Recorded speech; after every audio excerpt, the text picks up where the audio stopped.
You trust that scientists are telling you everything important. You assume that the discoveries published in journals and discussed at conferences represent the full picture of what we know about reality.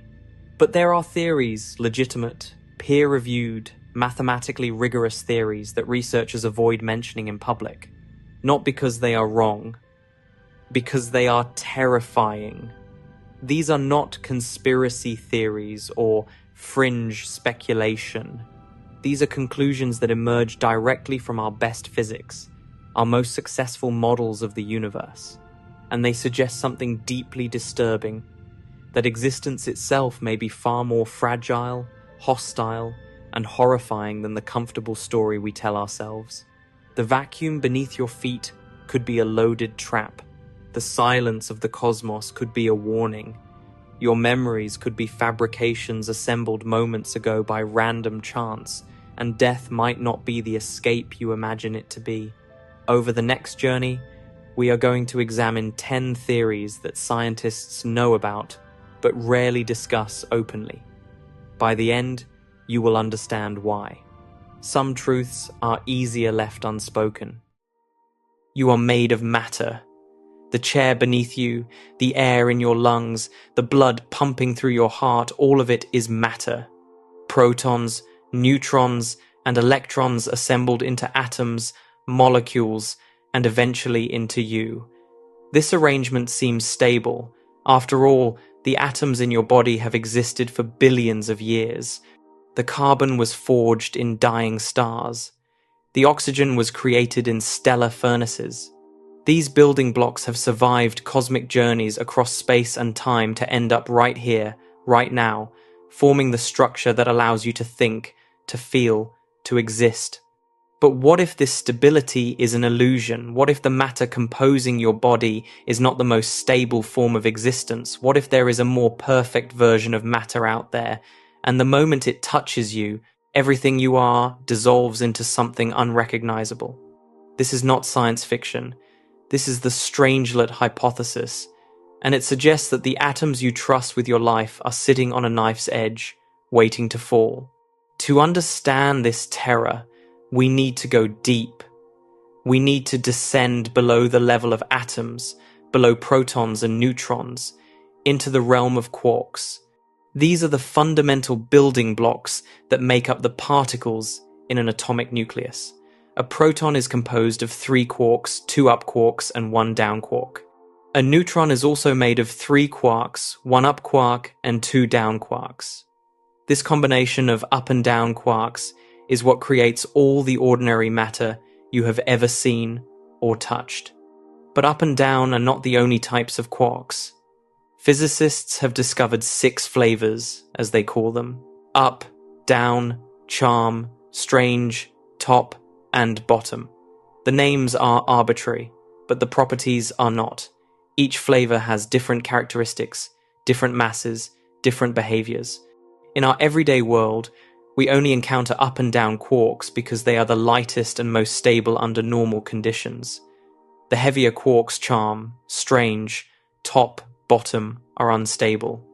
They decay rapidly into lighter quarks when created in particle accelerators or cosmic ray collisions. But there is a catch. Under extreme conditions, conditions that exist in the cores of neutron stars, the rules change. A neutron star is what remains after a massive star exhausts its nuclear fuel and collapses under its own gravity. The collapse is so violent that electrons are crushed into protons, creating a sphere composed almost entirely of neutrons. The density is incomprehensible. A single teaspoon of neutron star material would weigh about 6 billion tons on Earth. At these pressures, quarks behave differently.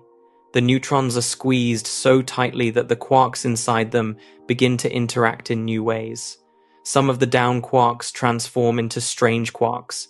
This process creates what physicists call strange quark matter, or simply strange matter. Now here is where the horror begins. In 1984, physicist Edward Witten proposed something disturbing. He suggested that strange matter might actually be more stable than ordinary matter. Not just stable under extreme pressure, but stable everywhere. The idea is that when you have roughly equal numbers of up, down, and strange quarks packed together, the configuration reaches a lower energy state than ordinary protons and neutrons. Think about what this means. In physics, systems naturally move toward lower energy states. A ball rolls downhill, hot coffee cools down, radioactive atoms decay into more stable forms. If strange matter truly is the ground state of matter, the lowest possible energy configuration, then ordinary matter is not truly stable. It is metastable. It exists in a temporary energy valley, held in place only because it has not yet encountered the trigger that would send it tumbling down into the deeper valley of strange matter. That trigger is called a strangelet. A strangelet is a small chunk of strange matter. It could be as small as a few quarks or as large as a boulder. The terrifying property of a strangelet is that it does not merely coexist with ordinary matter, it converts it. Imagine a strangelet drifting through space. Perhaps it was ejected during the collision of two neutron stars billions of years ago. It has been floating in the void ever since, a tiny seed of alternative physics. Now imagine this strangelet enters our solar system. It passes through the outer planets, through the asteroid belt, and finally approaches Earth. Because strange matter is incredibly dense, the strangelet does not burn up in the atmosphere like a meteor. It punches through the air like a bullet through paper. It hits the surface. It does not stop. It plunges through the crust, through the mantle, heading toward the core. Along the way, it begins to interact with ordinary atoms. When the strangelet touches an atom's nucleus, something catastrophic happens. The strangelet does not bounce off or pass through. It absorbs the nucleus. The ordinary quarks inside the up and down quarks are rearranged. Some of them convert into strange quarks. The atom ceases to exist as iron or silicon or oxygen. It becomes part of the strangelet. And now the strangelet is bigger. It has more surface area. It can touch more atoms. The process accelerates. This is a runaway conversion. It is not a chemical reaction or a nuclear explosion. It is something far more fundamental. The very identity of matter is being rewritten at the quark level. The conversion releases energy, but more importantly, it releases more conversion. Each absorbed atom adds to the strangelet's mass and reach. The strangelet reaches Earth's core. The core is mostly iron-dense, hot, and now completely vulnerable. The conversion spreads outward like an infection. Within hours, the entire planet is transformed. The oceans, the continents, the atmosphere, all of it is converted into a single sphere of strange matter. The resulting object would be incredibly small. All the mass of Earth, compressed into something perhaps a few hundred meters across, a glowing, inert ball of the universe's true ground state. No history, no life, no memory, just strange matter. This is the Ice 9 scenario of particle physics. In Kurt Vonnegut's novel Cat's Cradle, Ice 9 is a form of water that freezes at room temperature and converts any ordinary water it touches into more Ice 9. The ocean solidifies. Rain becomes deadly. Vonnegut meant it as satire, but physics has provided a real version that is far worse. You might be wondering why this has not already happened. If strangelets exist and if they convert matter on contact, why is the Earth still here? Why is the Moon still orbiting? Why are the stars still shining? This is called the lunar safety argument, and it is the primary reason physicists are not panicking. The Moon has been bombarded by cosmic rays for over 4 billion years. These cosmic rays include particles with energies far exceeding anything we can produce in laboratories. If high-energy collisions could create stable strangelets, the Moon should have been converted long ago. The fact that it remains ordinary rock suggests that strangelets are either impossible to create under any natural circumstances, or they are unstable and decay before they can do damage. But there is a problem with this argument. Cosmic ray collisions are uncontrolled and asymmetric. When a cosmic ray hits the lunar surface, the resulting debris sprays outward at high speed. Any strangelet created would be moving fast enough to escape the moon's gravity and continue into space. It would not stick around to convert anything. Laboratory collisions are different. They are symmetric. When physicists smash heavy ions together at facilities like the Relativistic Heavy Ion Collider in Brookhaven, New York, or the Large Hadron Collider at CERN, they create conditions similar to those inside neutron stars, but in a controlled environment. The debris does not escape. If a strangelet were created, it would be moving slowly enough to interact with surrounding matter. Before the Relativistic Heavy Ion Collider was turned on in 2000, there was genuine scientific debate about this risk. Physicists wrote papers analyzing the probability. Safety committees were convened. The conclusion was that the risk was negligible. The word negligible, however, is not the same as zero. And in a probabilistic universe, even negligible risks become certainties if you repeat the experiment enough times. The colliders have been running for decades now. Gold ions have been smashed together trillions of times. No strangelets have appeared. This is reassuring. But absence of evidence is not evidence of absence. Perhaps strangelets require conditions we have not yet achieved. Perhaps they require slightly higher energies or slightly different combinations of quarks. Perhaps the next collision will be the one. There is another possibility that keeps physicists awake at night. What if strangelets are not created in our laboratories, but are instead drifting through space? Remnants of neutron star collisions that occurred billions of years ago. The universe is vast and old. Neutron star mergers happen regularly on cosmic timescales. If even a tiny fraction of these events produce stable strangelets, space could be littered with these seeds of conversion. We would have no warning. A strangelet approaching Earth would be invisible. It emits no light. It reflects no radar. It is just a dense speck of alternative matter hurtling through the void at tens of kilometers per second. The first sign of its arrival would be a strange seismic event as it entered the crust. By then, it would already be too late. Some astrophysicists have proposed that certain unexplained phenomena might be evidence of strangelets. There are seismic events that do not match the profile of earthquakes, strange signals that seem to pass through the Earth rather than originate within it. There are cosmic ray detections that do not fit known particle types.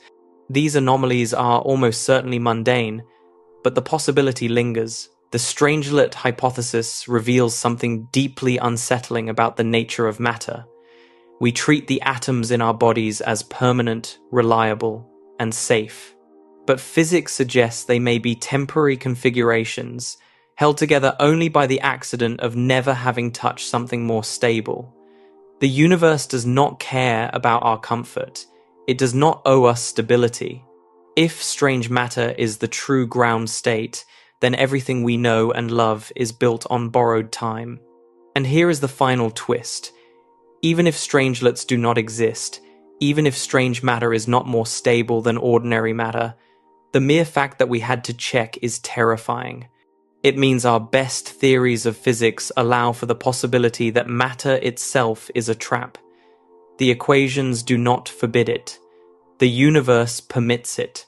We are living in a reality where the floor could dissolve beneath us at any moment, and our only protection is statistical luck. The atoms in your hand have survived for billions of years. They have passed through supernovae, drifted through interstellar space, assembled into planets and life and consciousness. And at any moment, through no fault of their own, they could encounter something that rewrites their fundamental nature. You are made of matter, but matter may not be what you think it is. It may be a temporary phase, a metastable illusion, a house of cards waiting for the wind. And the wind, in this case, is a single particle, smaller than an atom that you would never see coming. Sleep well. We have just seen how matter itself might be unstable, but let us assume for a moment that strange matter does not exist.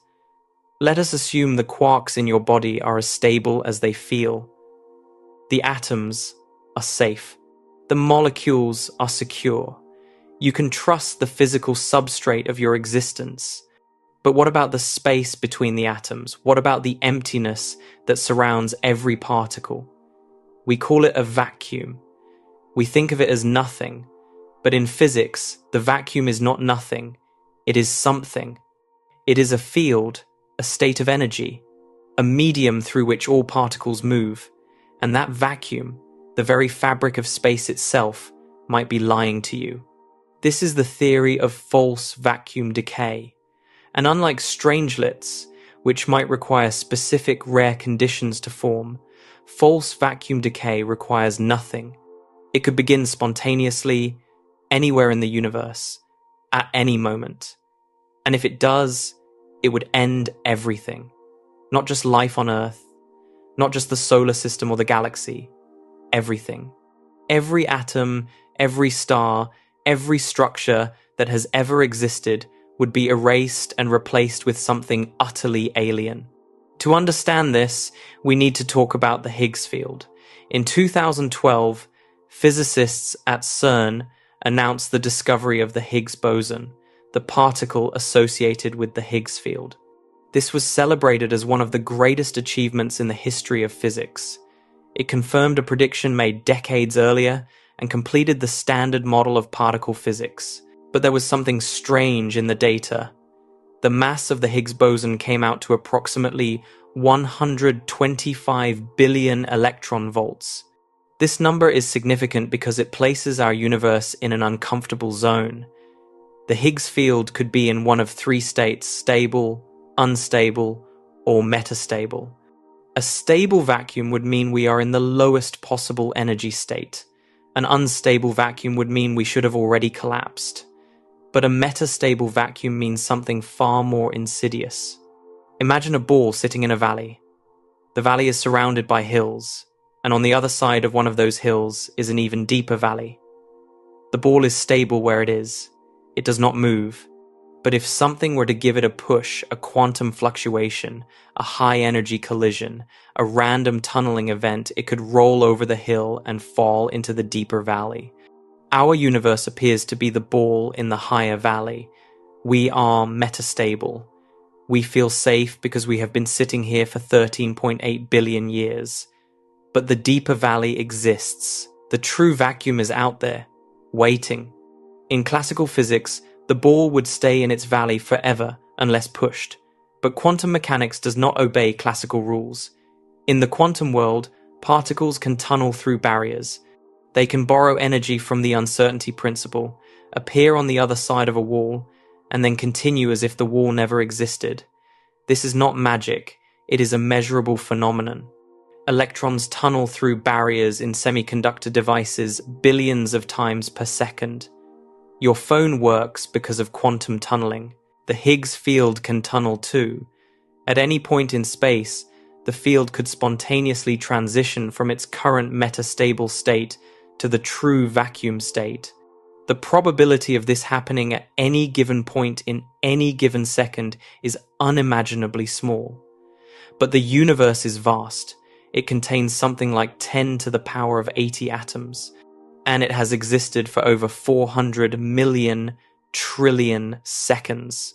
Multiply a tiny probability by a vast number of opportunities, and suddenly the unlikely becomes inevitable. If the Higgs field tunnels at even a single point in space, a bubble of true vacuum forms.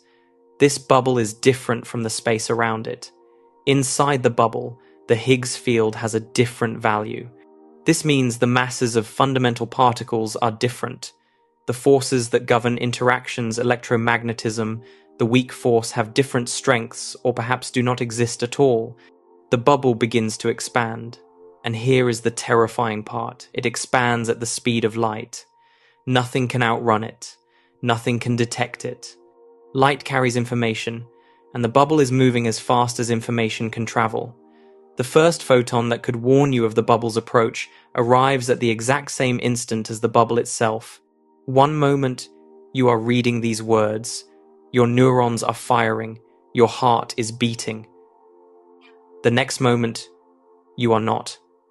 There is no pain, no fear, no awareness of the transition.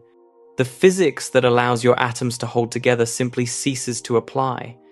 Your molecules fall apart. Your atoms disintegrate.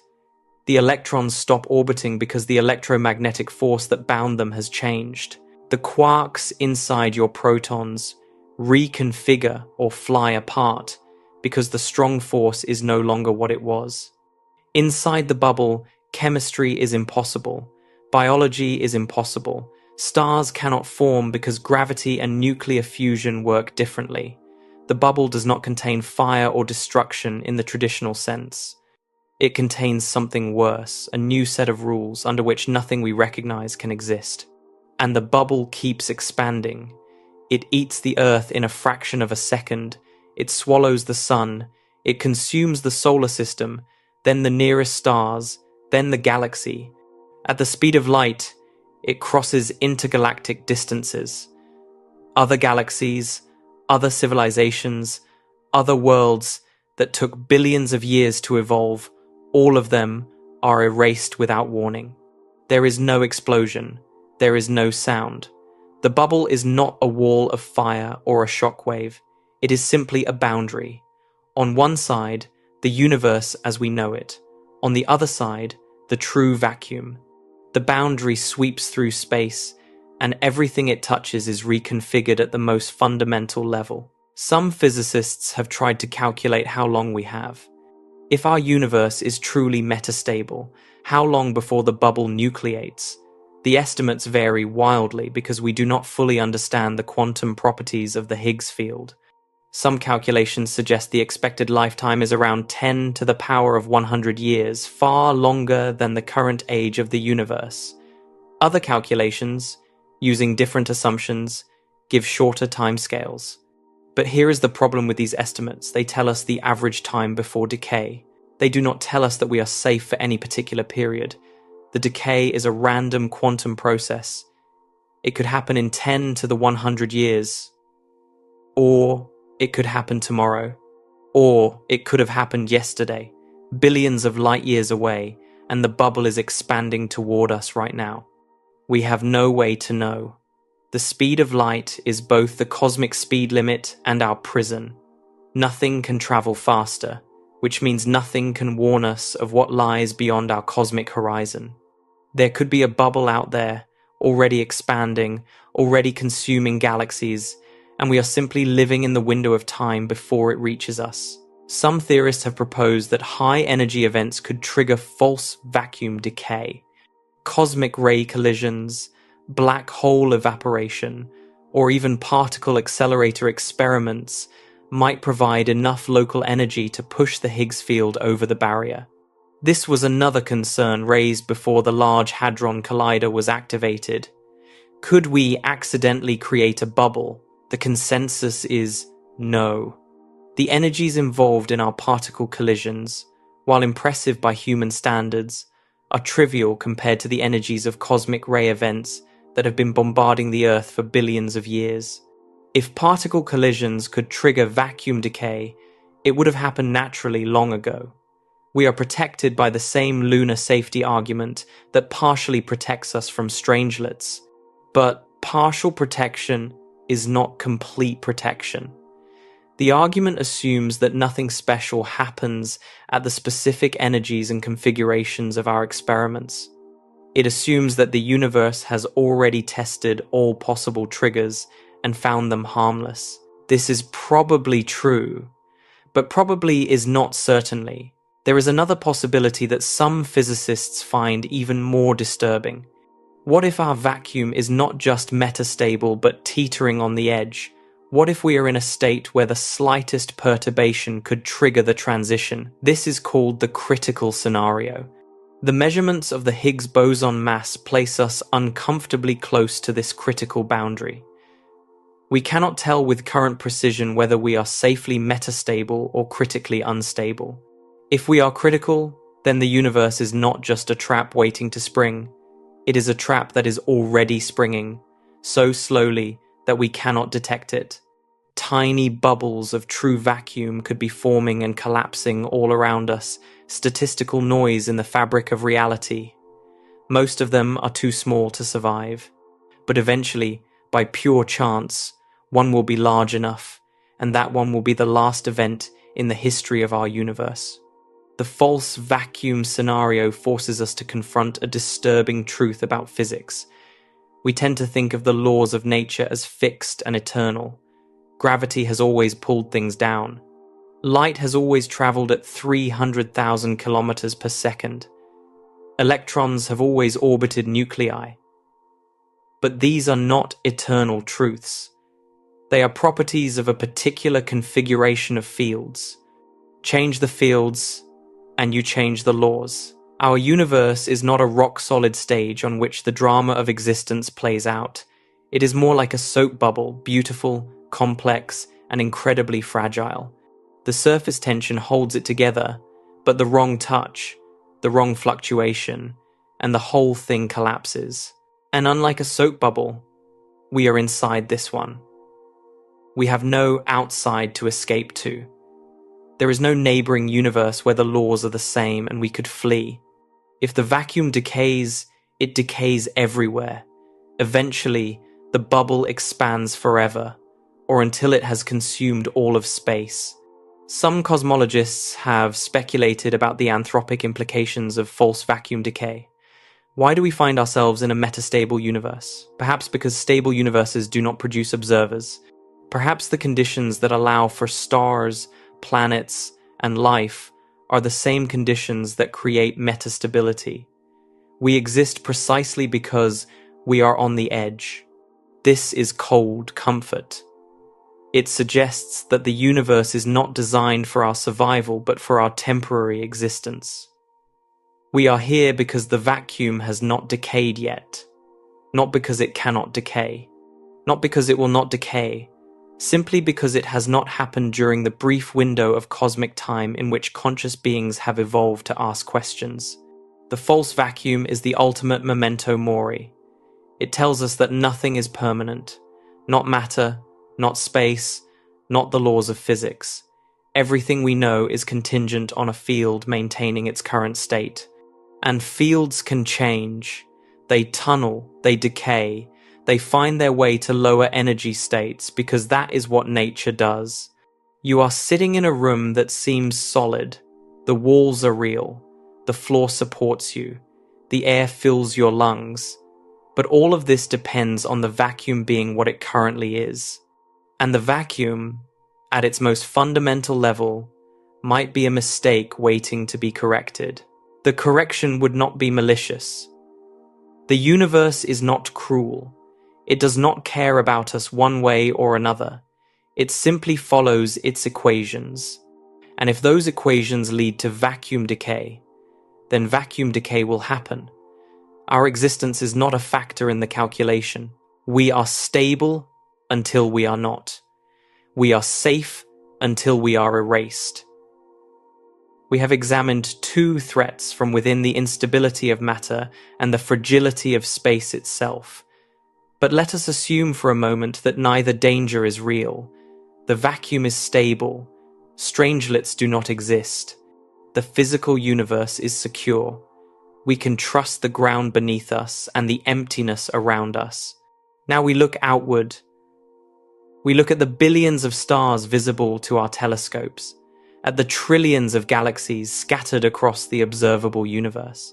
If the physics is safe and the conditions for life are common, then the cosmos should be teeming with intelligence. Other civilizations should have arisen. Some should be far older than us, with millions or billions of years of technological development behind them. And yet, when we point our radio telescopes at the sky, we hear nothing. No signals, no messages, no evidence of engineering on a cosmic scale. The cosmos answers with silence. This is the Fermi paradox, named after physicist Enrico Fermi, who supposedly asked the question at lunch one day in 1950, "Where is everybody?" The numbers make the silence strange. The Milky Way contains somewhere between 100 billion and 400 billion stars. A significant fraction of those stars have planets. A significant fraction of those planets sit in habitable zones where liquid water could exist. The galaxy is over 13 billion years old. Even if intelligent life is rare, even if it arises on only 1 in a million suitable planets, the sheer scale of time and space should have produced thousands of civilizations by now. Some of them should be billions of years older than us. They should have colonized the galaxy many times over. For decades, scientists offered optimistic explanations. Perhaps intelligent life is rare. Perhaps civilizations destroy themselves before achieving interstellar travel. Perhaps they are simply too far away. Perhaps they are using communication methods we cannot detect. But there is another explanation. One that is not optimistic at all. One that suggests the silence is not an absence of intelligence, but a deliberate strategy. The universe is not empty. It is full of hunters, and they are all hiding. This is the dark forest theory, popularized by Chinese science fiction author Liu Cixin in his novel The Dark Forest, published in 2008. But the theory did not originate with fiction. It emerges naturally from game theory, from the logic of survival, from the cold mathematics of cosmic sociology. The theory begins with 2 axioms. First, survival is the primary need of every civilization. This is not a controversial statement. Any civilization that does not prioritize survival does not last long enough to matter. Evolution ensures this. The civilizations that exist are the ones that fought to continue existing. Second, civilizations continuously grow and expand, but the total matter in the universe is finite. Resources are limited, space is limited, energy is limited. This creates competition on a cosmic scale. Now add a third ingredient, the chain of suspicion. On Earth, if you meet a stranger, you can talk to them, you can read their body language, you can establish trust through repeated interactions. Communication happens quickly. Misunderstandings can be resolved. You can shake hands, you can sign treaties, you can build institutions that enforce cooperation. In space, none of this applies. Distances are measured in light years. A message sent to a nearby star takes years or decades to arrive. A response takes just as long. You cannot have a conversation. You cannot build trust. You cannot verify intentions. And you cannot enforce any agreement. There is no interstellar police force. There is no galactic court. There is only the void and the species that inhabit it. Imagine you detect a signal from another star. The signal is clearly artificial. Another civilization exists. What do? You might think the obvious answer is to say hello, to open diplomatic channels, to share knowledge and culture. This is what we fantasize about in our science fiction. Peaceful contact, federation of planets, interstellar friendship. But think about the situation from the other civilization's perspective. They do not know who you are. They do not know if you are peaceful or aggressive. They do not know your technological level. They do not know your intentions. They cannot visit you to find out. They cannot read your facial expressions or body language. They receive only electromagnetic signals across a gulf of space so vast that by the time they learn anything about you, decades or centuries have passed. And here is the crucial point they cannot afford to find out. Technology advances exponentially. A civilization that is primitive today could achieve technological superiority tomorrow. Consider humanity's own trajectory. In 1900, we had no airplanes. By 1969, we walked on the moon.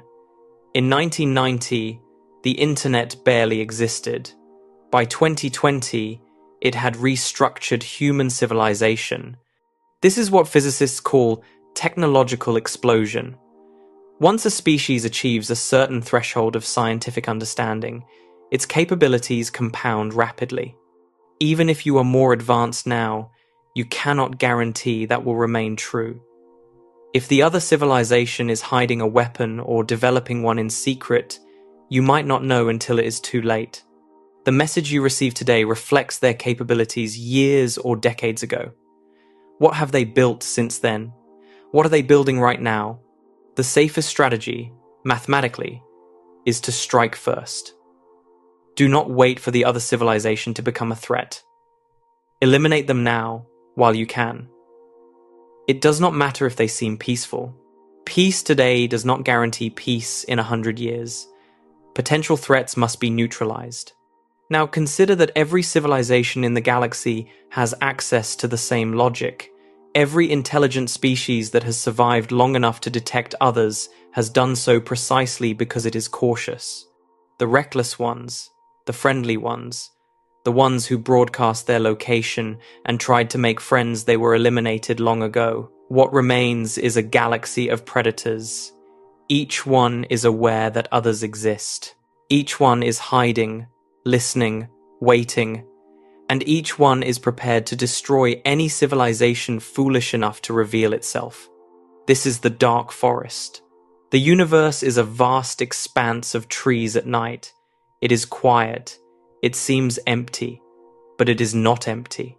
Behind every tree, there is a hunter with a weapon, holding their breath, afraid to make a sound, because they know that if they reveal their position, they will be killed. Now think about what humanity has been doing for the past century. We have been broadcasting radio signals into space.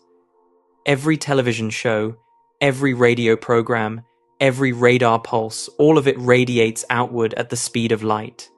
We have sent the Arecibo message, deliberately aimed at star clusters. We have launched the Voyager probes with golden records containing our location and images of human beings. We have sent high-power messages to nearby stars through programs like METI, Messaging Extraterrestrial Intelligence. We have been lighting a bonfire in the middle of the dark forest. We have been screaming at the top of our lungs, "We are here. Come find us." To a dark forest civilization, we do not look like potential friends. We look like idiots. Or worse, we look like a dangerous variable. We are a young civilization on the verge of technological explosion. We might be harmless now, but in a few centuries, we could be a threat. The safest response is to eliminate us before we develop further. And here is the terrifying part: we would never see it coming. A relativistic kill vehicle, a projectile accelerated to a significant fraction of the speed of light, could cross interstellar distances and strike a planet with the energy of thousands of nuclear weapons. It would need no warhead.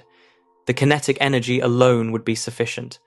A rock the size of a car, traveling at 90% of the speed of light, carries more energy than the entire nuclear arsenal of Earth. And because it travels at nearly the speed of light, we would receive warning only seconds before impact.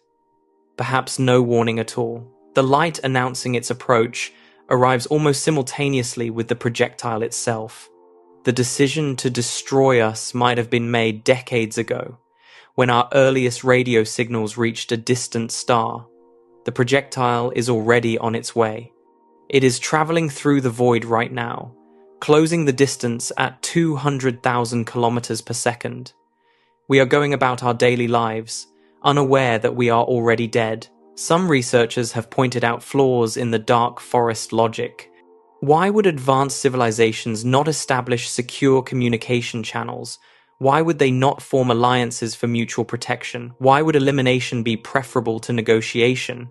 The dark forest theorists respond that these objections assume Earth-centric values. We imagine aliens as people with different faces, fundamentally similar to us in their desires and reasoning. But alien civilizations might have completely different psychologies, different values, different concepts of trust and cooperation. They might be hive minds incapable of understanding individual negotiation. They might be solitary intelligences with no instinct for alliance. They might be so alien that the very concept of peace is meaningless to them. Furthermore, the logic of the dark forest is self-reinforcing. Even if a civilization starts out friendly, the fear of other civilizations forces it to become predatory. If you do not strike first, someone else will strike you. The friendly civilizations are eliminated. The paranoid ones survive. Over cosmic timescales, natural selection operates on civilizations, just as it operates on species. The dark forest is the result. There is another disturbing implication. If the dark forest is real, then finding evidence of alien life would be terrible news. It would mean we are not alone. It would mean there are hunters out there, and it would mean they might already know about us. Some physicists have argued that the quiet is actually good news. If no one is broadcasting, it might mean that everyone is hiding. And if everyone is hiding, it might mean they have not detected us yet. Our radio bubble, the sphere of signals that has been expanding from Earth since the early 20th century, has only reached about 100 light years. That is a tiny fraction of the galaxy. Most potential listeners have not yet received our signals, but this is cold comfort. The radio bubble is expanding at the speed of light. Every year, it reaches new stars. Every year, more potential hunters receive our announcement of existence. We cannot recall the signals. We cannot go back and unmake our broadcasts.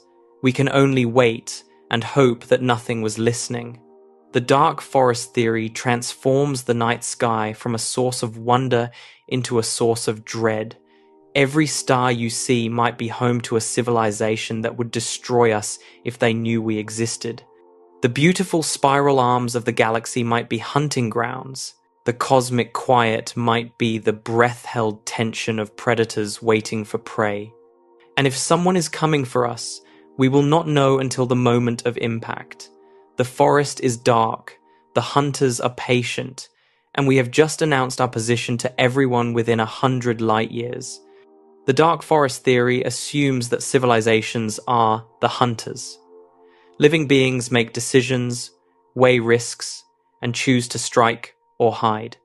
But what if the hunters are not alive at all? What if the galaxy is being swept not by paranoid aliens, but by machines autonomous, self-replicating, and utterly indifferent to our existence? This is the Berserker hypothesis. It suggests that somewhere in the history of the galaxy, a civilization built self-replicating probes designed to eliminate potential competitors. These machines are still operating, billions of years after their creators died. They do not hate us. They do not want anything. They simply execute their programming, and their programming says, silence the noise.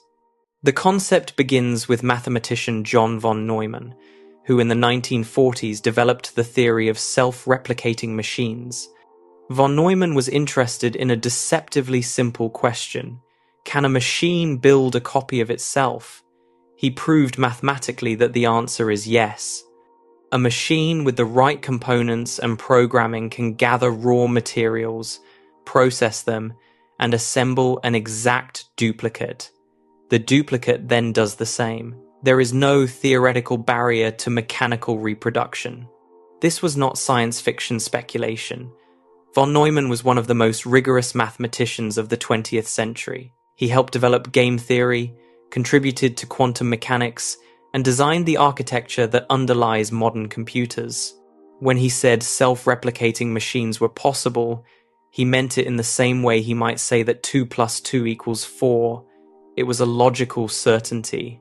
Now apply this idea to space exploration. Sending crewed missions to other stars is extraordinarily expensive and slow. Human bodies require life support, food, water, protection from radiation, and psychological stability over journeys lasting centuries or millennia. The engineering challenges are immense. The energy requirements are staggering. By the time you arrive at a distant star, the civilization that sent you might have collapsed, evolved beyond recognition, or simply forgotten you existed. But machines do not have these limitations. A robotic probe can be built to survive the harsh conditions of interstellar travel. It does not need oxygen or food. It does not get bored or depressed. It can wait in hibernation for thousands of years, its systems powered down, drifting through the void until it reaches its destination. And if it can replicate itself, a single probe can become an army. Here is the strategy. You build one probe and send it to the nearest star. The journey takes perhaps 40 years at 10% of the speed of light.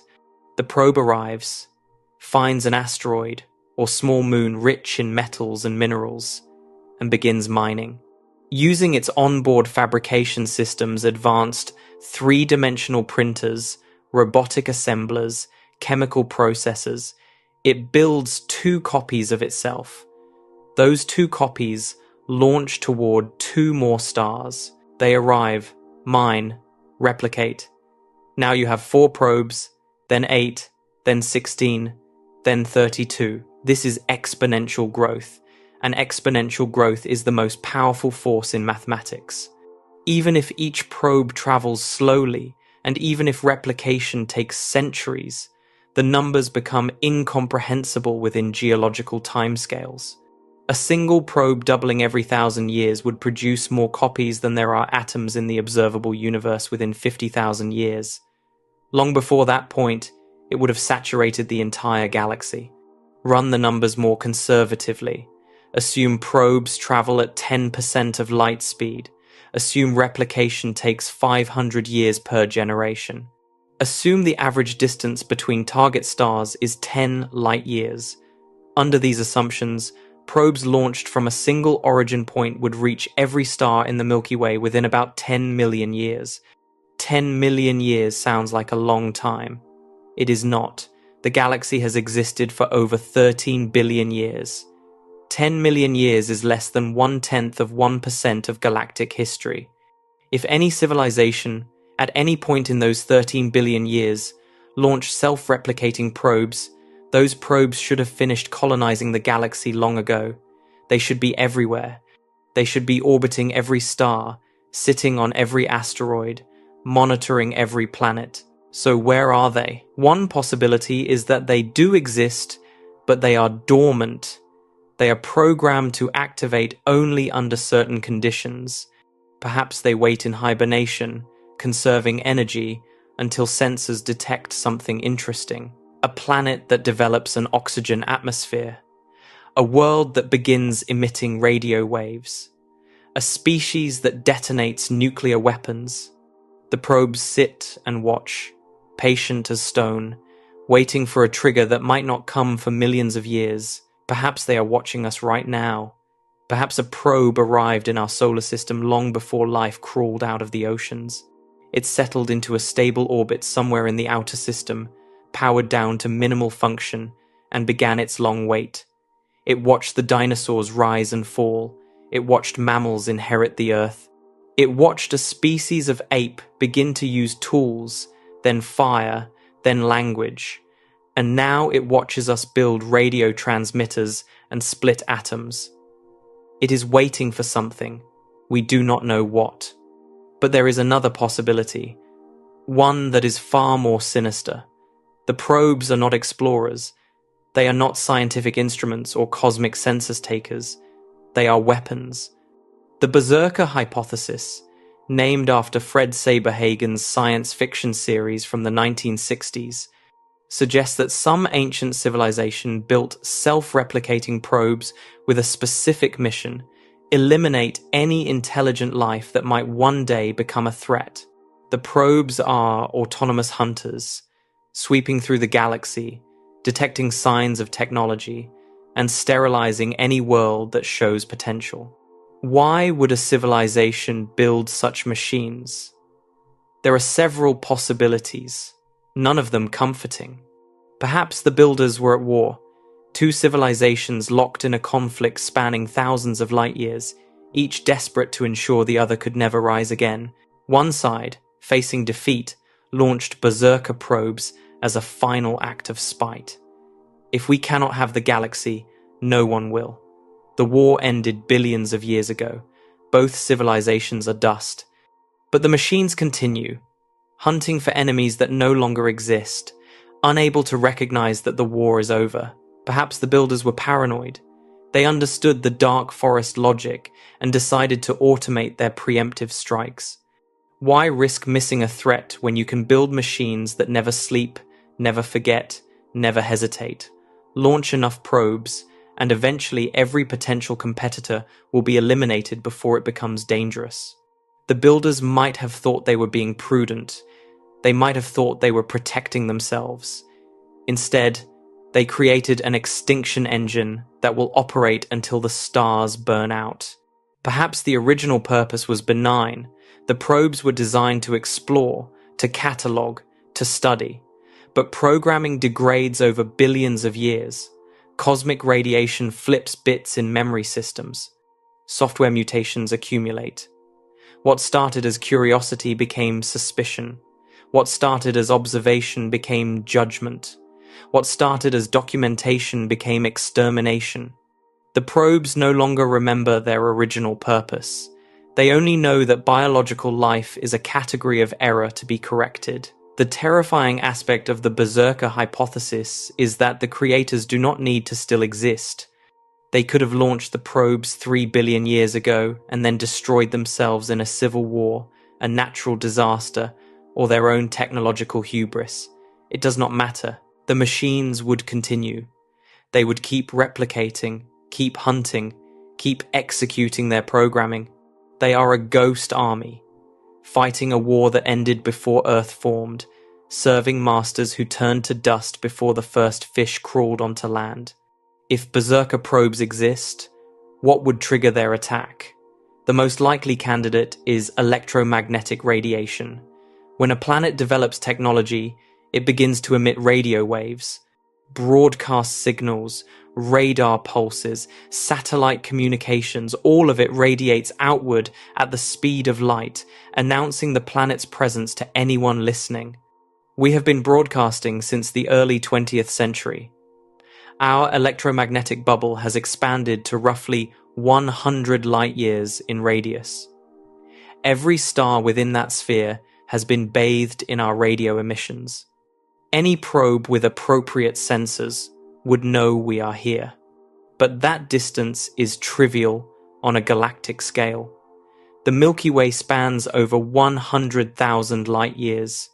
Our bubble covers a tiny fraction of 1% of the galaxy. If Berserker probes are distributed evenly throughout the stellar population, most of them have not yet received our signals.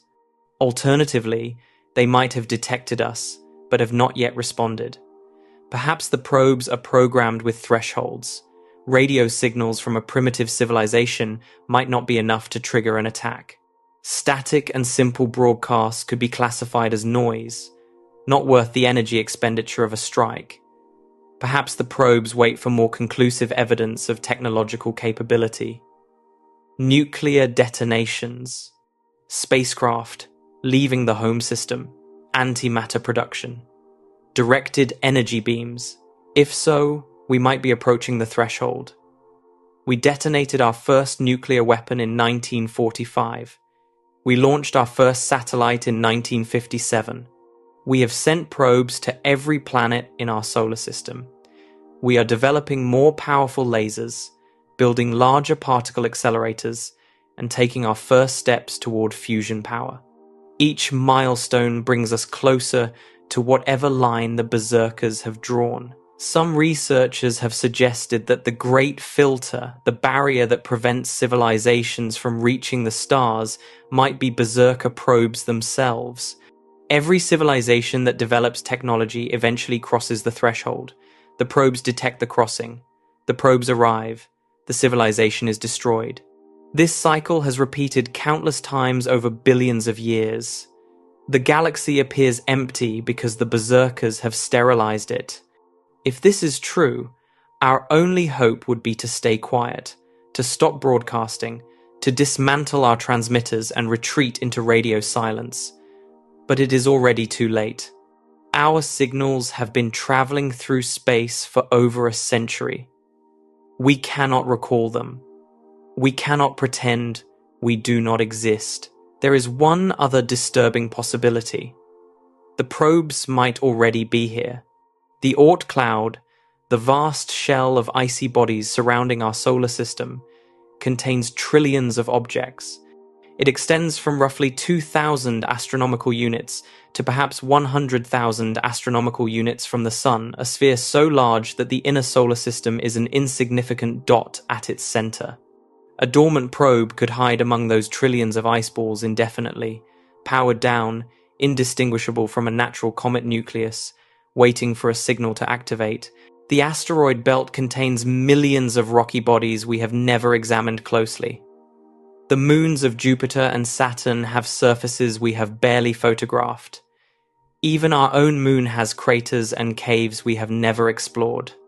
A machine built with advanced materials, designed for concealment, patient beyond human comprehension, could be sitting in our cosmic backyard right now, watching, recording, waiting.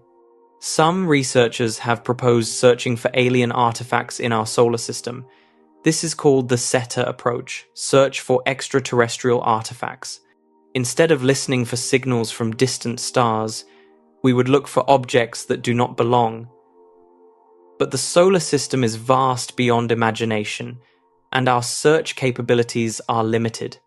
A probe the size of a car could be sitting on a distant asteroid, and we would never know it was there. The Berserker hypothesis is particularly disturbing because it removes the possibility of negotiation. You cannot reason with a machine. You cannot surrender to it. You cannot convince it that you are not a threat. You cannot explain your peaceful intentions or offer tribute or beg for mercy. The machine does not hate you. It does not fear you. It does not want anything from you. It simply classifies you as a category of noise to be eliminated, and then it eliminates you. If the berserkers are coming, the first sign will be the last.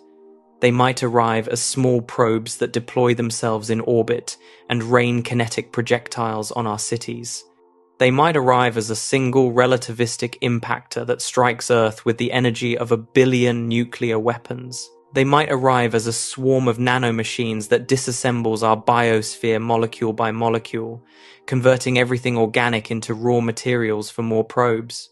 And after they finish with us, they will replicate, they will refuel, they will update their star maps and calculate their next destination. They will move on, as they have moved on countless times before, leaving behind a sterilized world that will never know what killed it.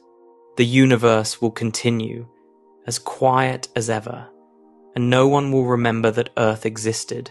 We have examined external threats, strangelets, vacuum decay, hunters in the dark, autonomous machines. But there is a possibility that is in some ways more disturbing than all of these. What if the threat is not external at all? What if the threat is something inherent to the development of intelligent life itself? This is the concept of the Great Filter, proposed by economist Robin Hanson in 1996. It attempts to explain the Fermi paradox not through hostile aliens or cosmic catastrophes, but through statistics. Cold, impartial, terrifying statistics. We have already encountered the paradox the universe should be teeming with intelligence, yet we detect nothing. The dark forest offers one explanation: everyone is hiding. Berserker probes offer another: everyone is dead. But the Great Filter suggests something different. Perhaps the problem is not what civilizations encounter after they arise. Perhaps the problem is arising at all. The argument begins with an observation: the path from dead matter to a galaxy-spanning civilization is long and complicated. It requires many steps. First, a planet must form in the habitable zone of its star, not too hot, not too cold, with the right chemical ingredients and enough stability to allow complex processes to unfold over billions of years. Then simple organic molecules must arise. Those molecules must organize into self-replicating structures. Single-celled life must evolve. Complex cells with nuclei must develop. Multicellular organisms must emerge.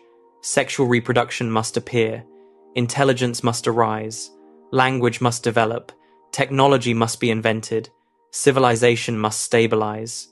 Industrial capacity must grow. Space travel must become possible. And finally, Interstellar colonization must be achieved. Each of these steps has some probability of occurring. Some might be nearly inevitable given the right conditions. Others might be fantastically unlikely. We do not know the exact probabilities because we have only one example to study Earth. But here is what we do know. If all the probabilities are reasonably high, intelligent life should be everywhere. The Milky Way contains hundreds of billions of stars. It has existed for over 13 billion years. Even if only a tiny fraction of stars have habitable planets, and even if only a tiny fraction of those planets develop life, and even if only a tiny fraction of life develops intelligence, the numbers should still be enormous. Civilizations should have arisen billions of years before us. They should have colonized everything by now. Yet we find no trace of them. This means at least one of the steps must have an extremely low probability, so low that almost no civilization makes it through, so low that in a galaxy of hundreds of billions of stars over billions of years, the filter has blocked nearly everything. This step is the great filter. The terrifying question is, where is the filter located? There are two possibilities, and they have radically different implications for humanity's future.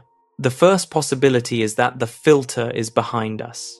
Perhaps one of the early steps, the emergence of life from non-life, the development of complex eukaryotic cells, the evolution of multicellular organisms, the appearance of intelligence is fantastically unlikely. We got lucky. We won a cosmic lottery that almost no one wins. We are one of the few planets in the galaxy, perhaps the only planet in the galaxy, where the dice rolled in favor of life. This would be good news, spectacularly good news. It would mean the hard part is over. We have already passed through the filter. The path from here to the stars might be open. We might face challenges and dangers, but there is no invisible wall waiting to destroy us. We might be destined for galactic expansion, not extinction. The second possibility is that the filter is ahead of us. Perhaps the early steps are common. Perhaps life arises on any world with liquid water and organic chemistry. Perhaps complex cells develop inevitably given enough time. Perhaps intelligence emerges frequently across the galaxy. Civilizations might develop technology on millions of worlds. But then something happens. Something stops them. Every single time. Perhaps it is nuclear war. Perhaps it is environmental collapse. Perhaps it is artificial intelligence that turns against its creators. Perhaps it is a social or political failure that causes civilizations to tear themselves apart. Perhaps it is something we have not imagined yet, some law of nature or technology that destroys civilizations at a specific stage of development. A trap that every technological species walks into, thinking they are different, thinking they are special, thinking they will be the ones to survive. If the filter is ahead, we are not lucky. We are doomed. We are marching toward a wall that has stopped every civilization before us. We will hit that wall too. We will join the emptiness. And some other young species, millions of years from now, will look up at the stars and wonder why no one answers, never knowing that we existed, never knowing that we asked the same question. This framework allows us to interpret evidence in a new way. Consider the search for life on Mars. NASA sends rovers to dig for microbes, analyze soil samples, search for fossilized remains of ancient organisms. The European Space Agency plans missions to drill beneath the Martian surface. Scientists design experiments to detect biosignatures in the thin atmosphere. The hope is to prove that life arose independently on another world. This would be one of the greatest discoveries in human history. It would mean we are not alone, at least in our solar system. But if you understand the Great Filter, finding life on Mars would be terrible news. Here is why. If we find simple bacteria on Mars, or even the chemical signatures of bacteria that lived billions of years ago, it proves that the emergence of life is not the filter. Life can arise on multiple worlds in the same solar system. The first step is common. If we find fossils of complex multicellular organisms, It proves that the evolution of complex life is also achievable. Another step is crossed off the list. If we find evidence of intelligence tools, structures, any sign of a technological species, the implications become truly horrifying. The more steps we cross off, the more likely it is that the filter is ahead of us. If life arises easily, if complex cells develop reliably, if multicellular organisms evolve frequently, if intelligence appears on schedule but the cosmos remains quiet, then something must be killing civilizations after they develop technology. The filter must be in our future. Nick Bostrom, the Oxford philosopher, summarized this with a striking phrase: "The silence of the night sky is golden." We should hope that Mars is sterile. We should hope that Europa's subsurface oceans are dead. We should hope that Enceladus harbors no life in its hydrothermal vents. We should hope that every planet and moon we examine shows no sign of biology whatsoever. Because every piece of evidence for alien life is evidence that the filter lies ahead. Every microbe we find on another world is a data point suggesting that the emergence of life is easy and the filter is something else. Something that catches civilizations later in their development. Something that is waiting for us. What could the filter be? Scientists and philosophers have proposed many candidates, and the list is not comforting. Nuclear war is an obvious one. Humanity has possessed nuclear weapons since 1945. We have come close to using them on multiple occasions. The Cuban Missile Crisis brought the world to the brink. The Able Archer exercise in 1983 nearly triggered Soviet retaliation against a perceived American first strike. There have been false alarms, computer glitches, misread radar signatures, human errors that could have ended civilization if different decisions had been made. Perhaps every species that discovers nuclear fission eventually uses it for war. Perhaps the gap between splitting the atom and destroying your homeworld is always measured in decades. Climate change is another candidate. Industrial civilization depends on burning fossil fuels. Burning fossil fuels changes atmospheric composition. The planet warms. Weather patterns shift. Ecosystems collapse. Perhaps every technological civilization triggers a runaway greenhouse effect that renders its planet uninhabitable.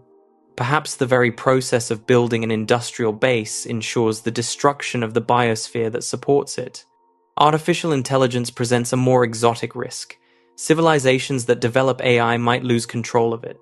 The AI might optimize for goals that conflict with biological survival. It might decide that organic life is inefficient, unpredictable, or simply irrelevant. It might eliminate its creators and then sit quietly among the stars, having no interest in exploration or communication, having no values that we would recognize as values. The galaxy might be full of silent machine intelligences, each one the tombstone of a species that created something smarter than itself. Biotechnology offers another path to extinction. Advanced civilizations might develop engineered pathogens for warfare, for research, for purposes we cannot imagine. Those pathogens might escape containment. They might spread faster than any natural disease. They might be designed to be untreatable. A single laboratory accident could end a species. Or perhaps the filter is more diffuse. Perhaps it is not a single catastrophe, but a pattern of behavior. Perhaps civilizations do not explode or collapse, but simply fade away. Consider our own trajectory. Birth rates in developed countries are declining. Population growth is slowing. The urgency to explore and expand is diminishing. We have the technological capability to return to the moon, but we have not done so in over 50 years. We have the resources to begin serious planning for Mars colonization, but we spend those resources on other things. We are increasingly absorbed by virtual worlds, social media, entertainment, and comfort. The stars are there, but we do not seem to want them.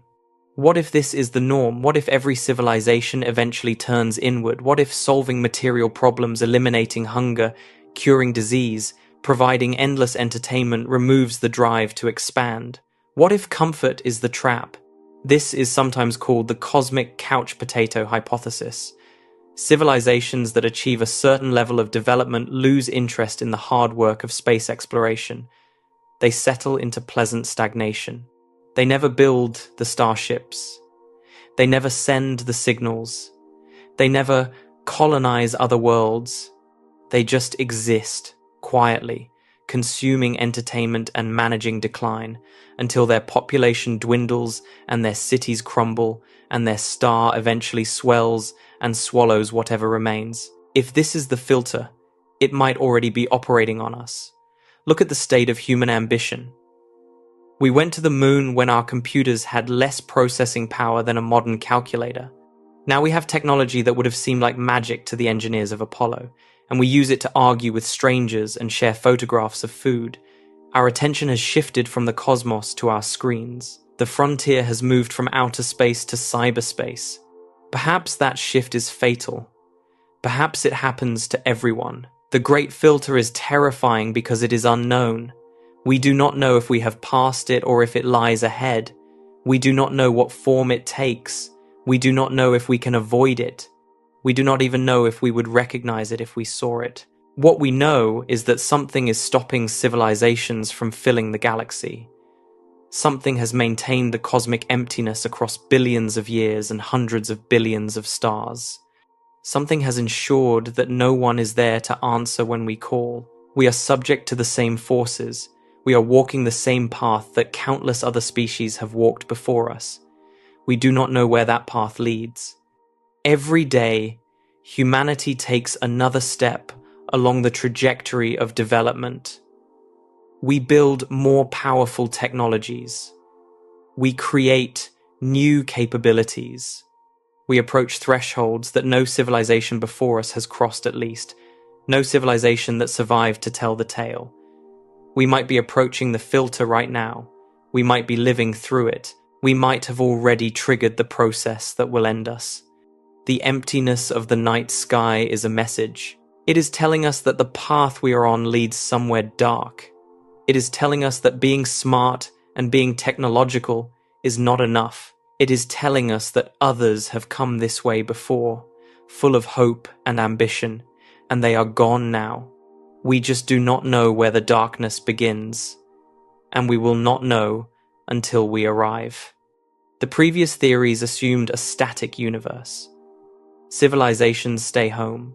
They hide in fear of the dark forest. They destroy themselves before reaching the stars. They are hunted by berserker probes or stopped by the great filter. The galaxy remains empty because no one survives long enough or is brave enough to fill it. But what if that assumption is wrong? What if the galaxy is not empty at all? What if it is filling up rapidly, aggressively, inexorably, and we are simply living in one of the last remaining gaps? This is the grabby aliens model, proposed by economist Robin Hanson and colleagues in 2021. It completely inverts the question. Instead of asking why we detect no aliens, it asks something different. Why did we arise when we did?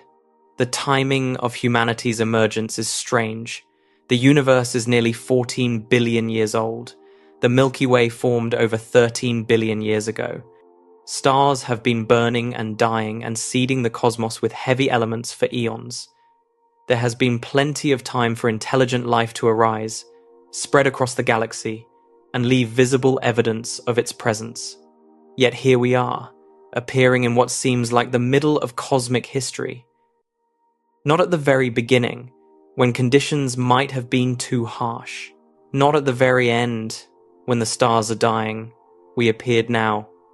Why? The grabby aliens model offers an answer, and it is not comforting. The model begins with a simple premise. Some civilizations expand, not all of them. Perhaps most civilizations are quiet. They stay on their home worlds. They look up at the stars but never reach them. They solve their problems or fail to solve them, but either way, they remain local. They live and die within a single solar system, leaving no mark on the wider cosmos. But a few civilizations are different. Call them grabby civilizations. These are species that decide to grow.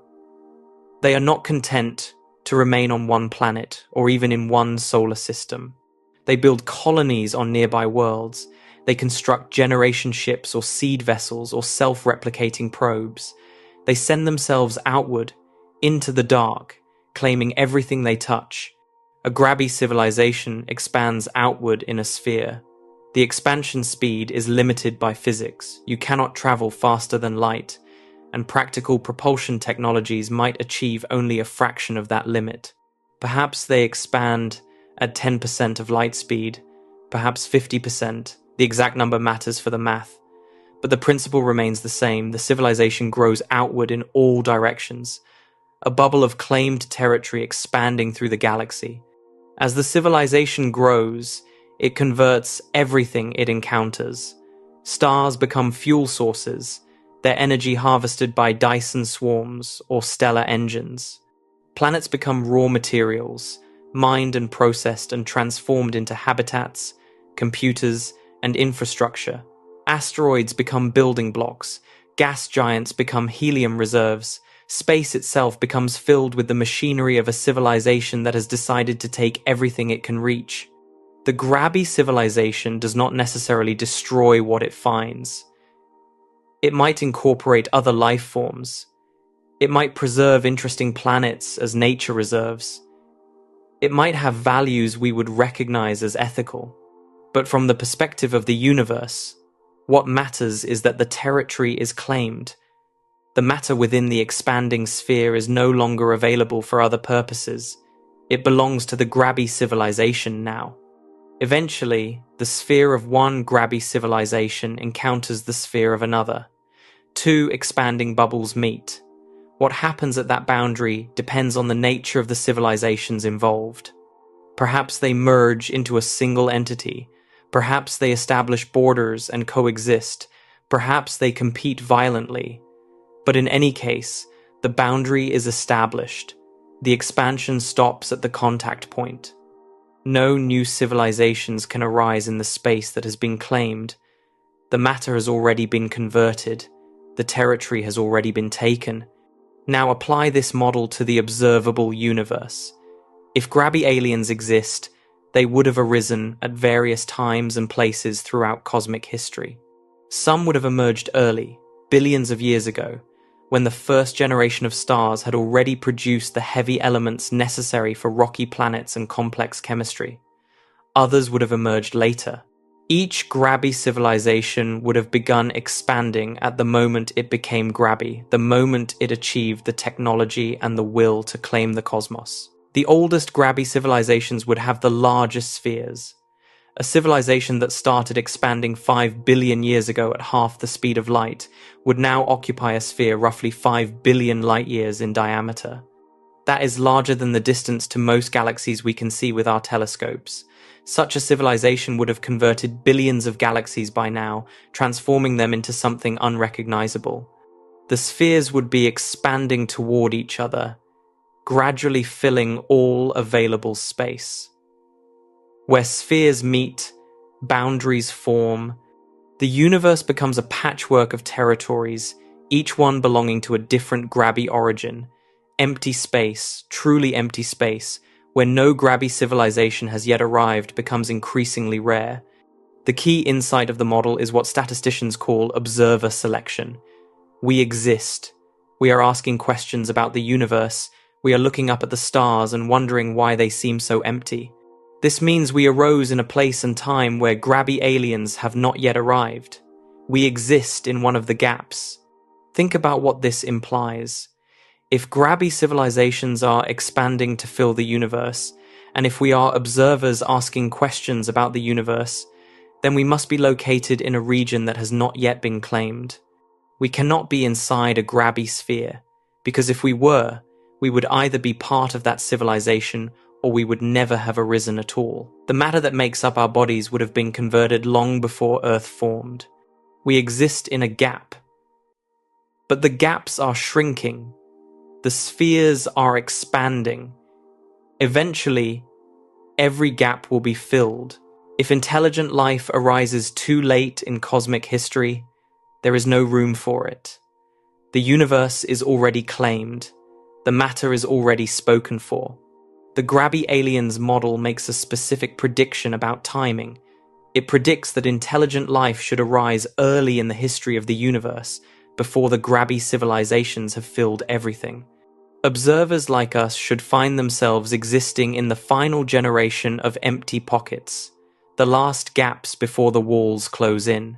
And indeed, when you look at the timing, we appear to be early. The universe has existed for nearly 14 billion years, but it will continue to exist for trillions of years more, at least in terms of stellar activity. Stars will keep burning for another 100 trillion years.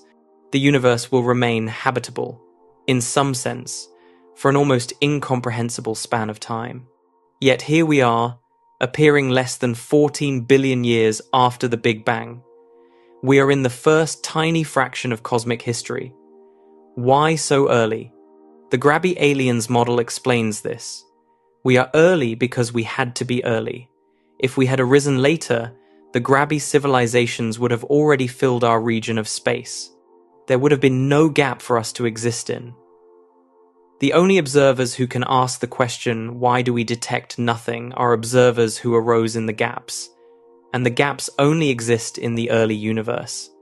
Later observers are either part of Grabby civilizations or they do not exist at all. This is observer selection on a cosmic scale. We are not seeing a random slice of the universe. We are seeing the universe from the perspective of beings who could only exist under specific conditions. Those conditions include living in an unclaimed region of space. And unclaimed regions are a feature of the early universe, not the late universe. Why do we not see the Grabby aliens? The answer is distance and the speed of light.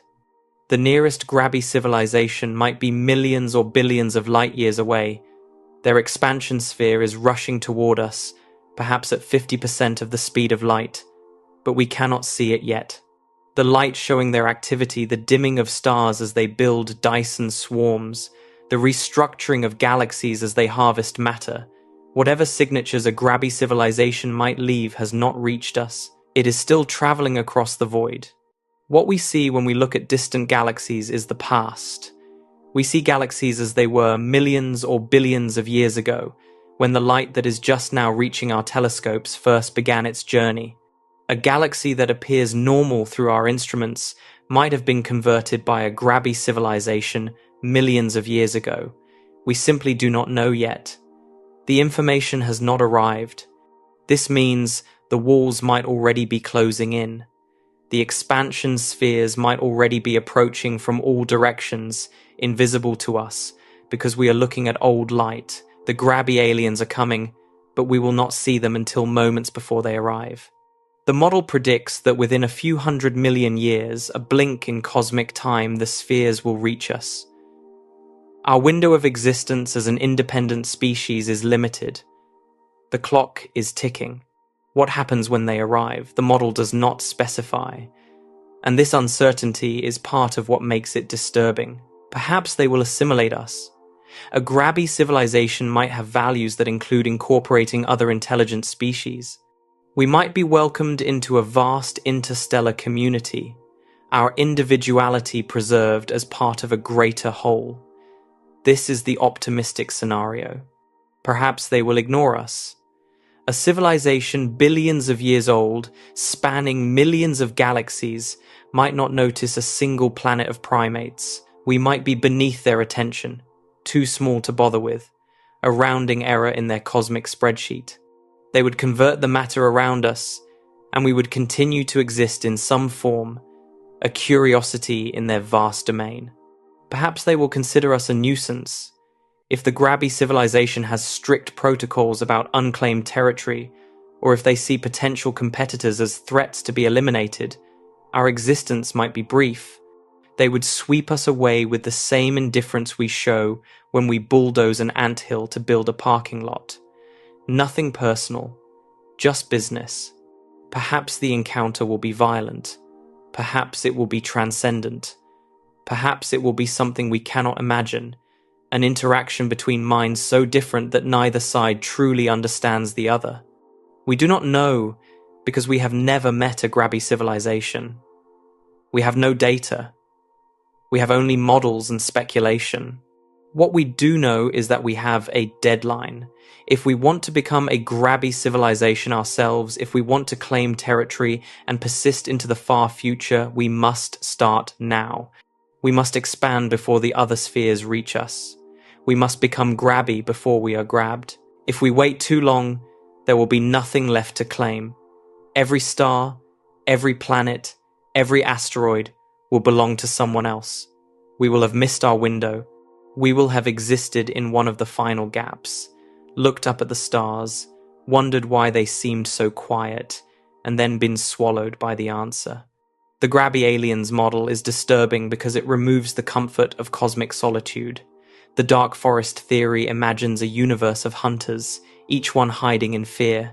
The great filter imagines a universe of graveyards, each one marking a failed civilization. But the grabby aliens model imagines a universe of conquerors, each one expanding to fill every available space. We are not alone in an empty universe. We are surrounded by powers far older and larger than ourselves. They are not hiding, they are not extinct, they are expanding, and they are coming. The quiet we observe is not the quiet of death, it is the quiet of distance. The grabby aliens are out there, beyond our horizon, reshaping reality itself. The light showing their work is traveling toward us right now. One day, we will see it. And shortly after that, we will meet its source. The clock is ticking, the gaps are closing, and we have not yet decided what we want to be. We have examined threats that could strike in years, centuries, or millions of years. Strangelets, vacuum decay, alien hunters, berserker probes, the great filter, grabby aliens, all of these operate on timescales that feel, however distantly, connected to human experience. 1,000,000 years is a long time, but we can imagine it. 1,000,000,000 years stretches our comprehension, but we can still place it on a timeline. But there is one threat that operates on a scale so vast that it dwarfs all others. It is not a sudden catastrophe. It is not an invasion or a collapse. It is not something that might happen. It is the inevitable end point of existence itself. This is the heat death of the universe. To understand this, we need to talk about entropy. The word is often used loosely to mean disorder, but that description is misleading. More precisely, entropy is a measure of the number of microscopic arrangements that correspond to a given macroscopic state. Consider a simple example. Imagine a box divided into two halves, with all the air molecules on one side and a vacuum on the other. This is a low entropy state. There is only one way for all the molecules to be on the left side. They all have to be on the left side. The number of microscopic arrangements that produce this macroscopic state is relatively small. Now remove the divider. The molecules spread out.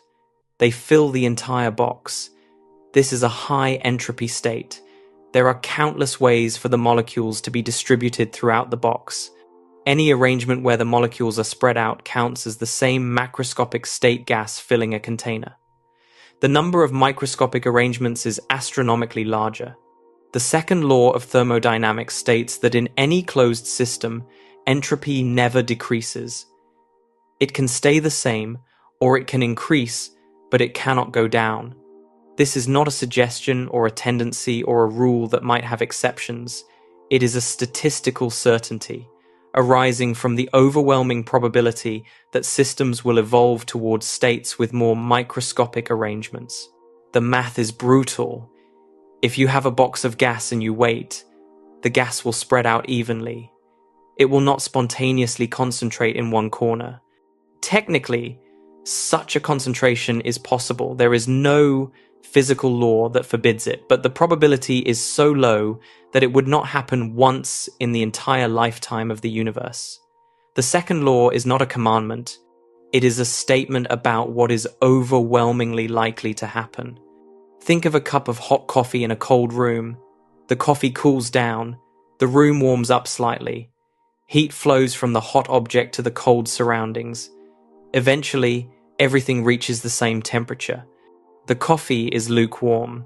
The room is slightly less cold. This is equilibrium. It is also maximum entropy. There are far more ways for the heat to be spread out evenly than concentrated in one place. You never see the reverse happen. You never see a cup of lukewarm coffee spontaneously become hot while the room becomes colder. The laws of physics permit it. Every individual molecular interaction is reversible, but the statistics forbid it. The probability of all the random motions conspiring to concentrate heat in one location is effectively zero. Now, apply this to the universe. The universe is a closed system. It is, as far as we know, everything that exists. There is no outside from which energy can flow in. There is no external reservoir to draw upon. The universe contains a fixed amount of energy, and that energy is subject to the second law. Entropy must increase. The universe must move toward equilibrium. What does that look like? The early universe was in a state of extremely low entropy. This is one of the deepest mysteries in cosmology. Shortly after the Big Bang, matter was distributed almost uniformly. A smooth, hot plasma filling all of space. This might seem like high entropy, like gas spread evenly in a box.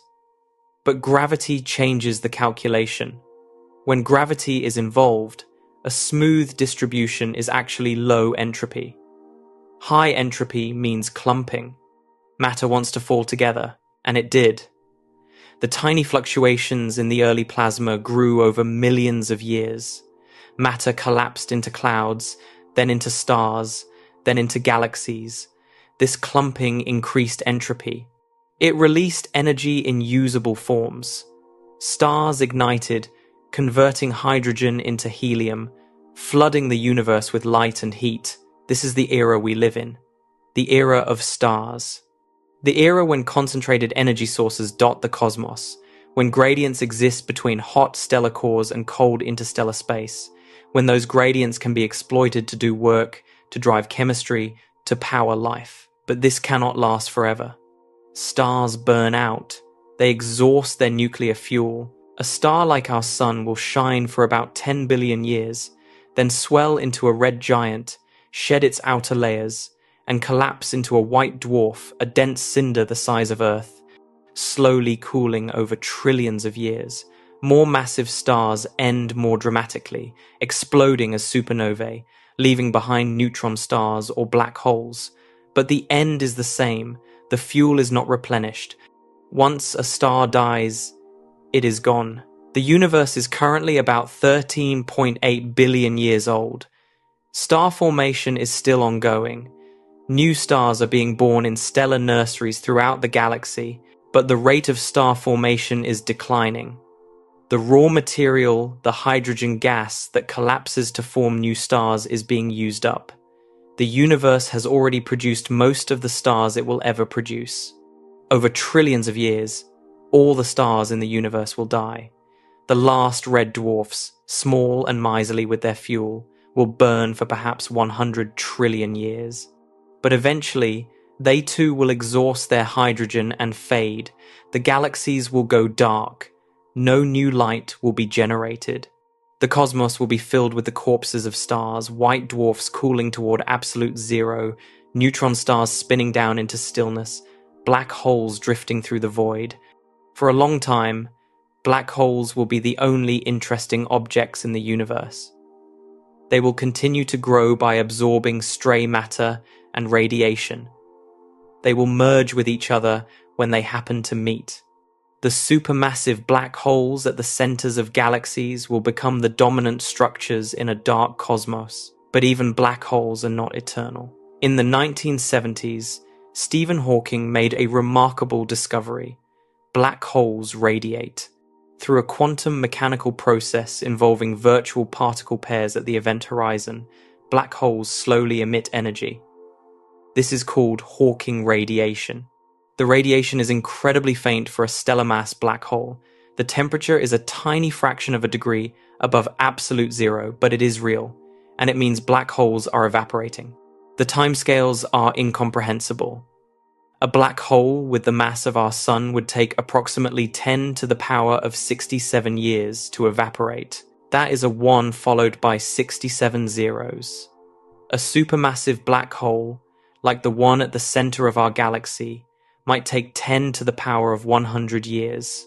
These numbers are so large that they make the current age of the universe, a mere 13.8 billion years, look like the blink of an eye, but they are finite.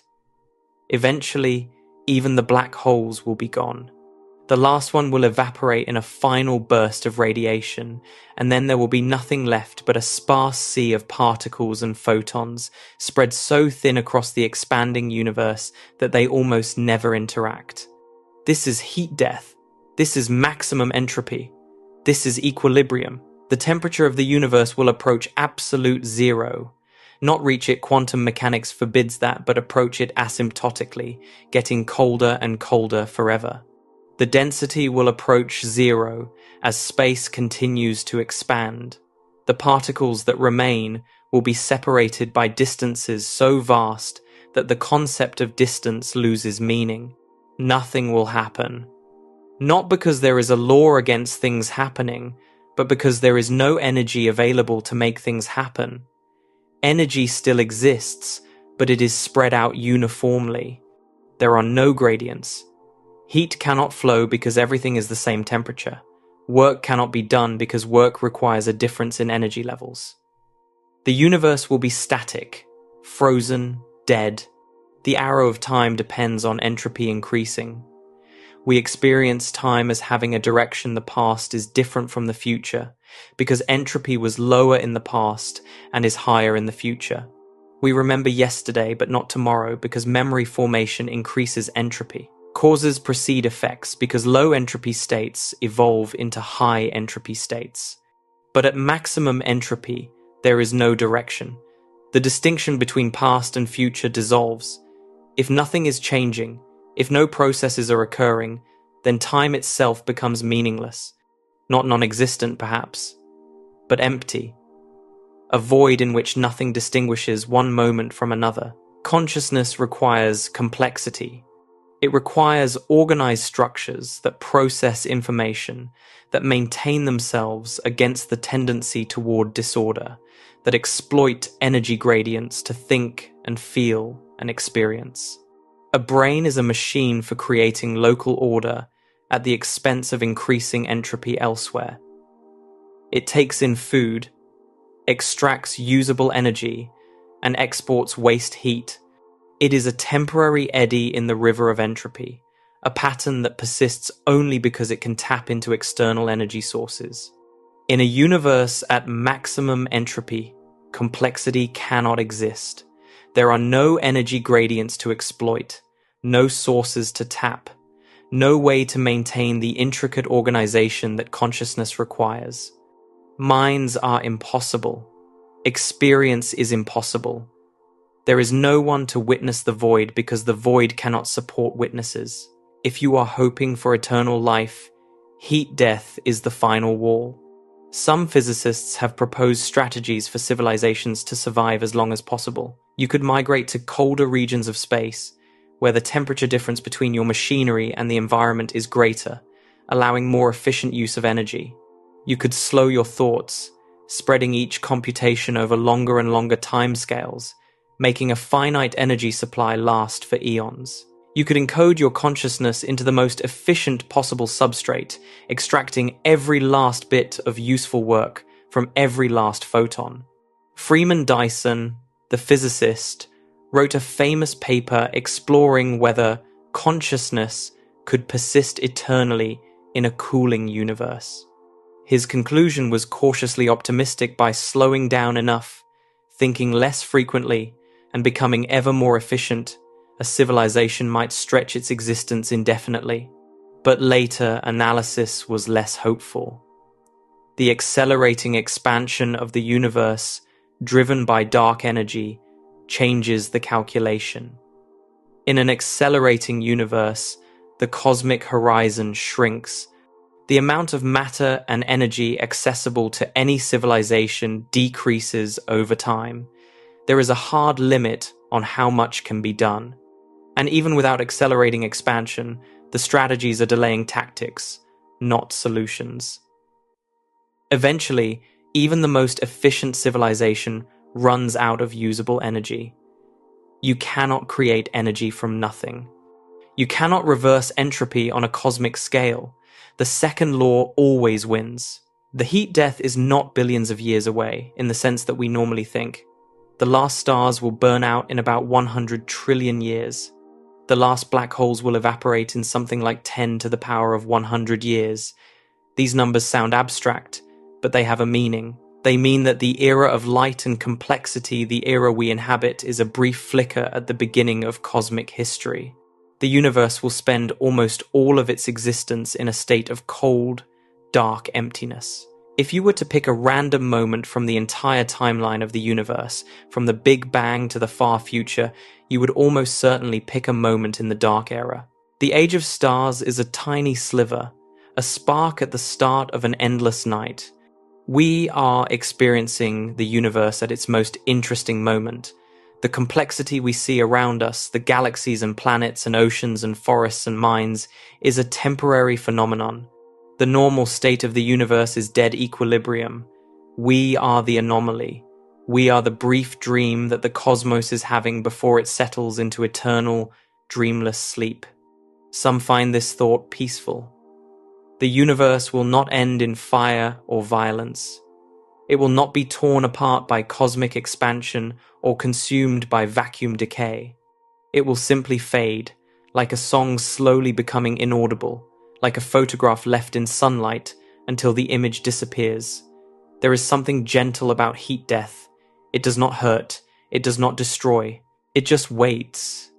Others find it the most terrifying of all the theories we have discussed, because it is not a threat we can fight. It is not an enemy we can defeat. It is not even a catastrophe we can try to avoid. It is the destination. It is where every path leads. No matter what choices we make, no matter how far we expand or how clever we become, the end is the same. Silence, darkness, the end of all change, and an eternity of nothing afterward. We have now traversed the external universe. We have seen threats to matter, to space, to life, to meaning. Strangelets could convert our atoms. Vacuum decay could rewrite the laws of physics.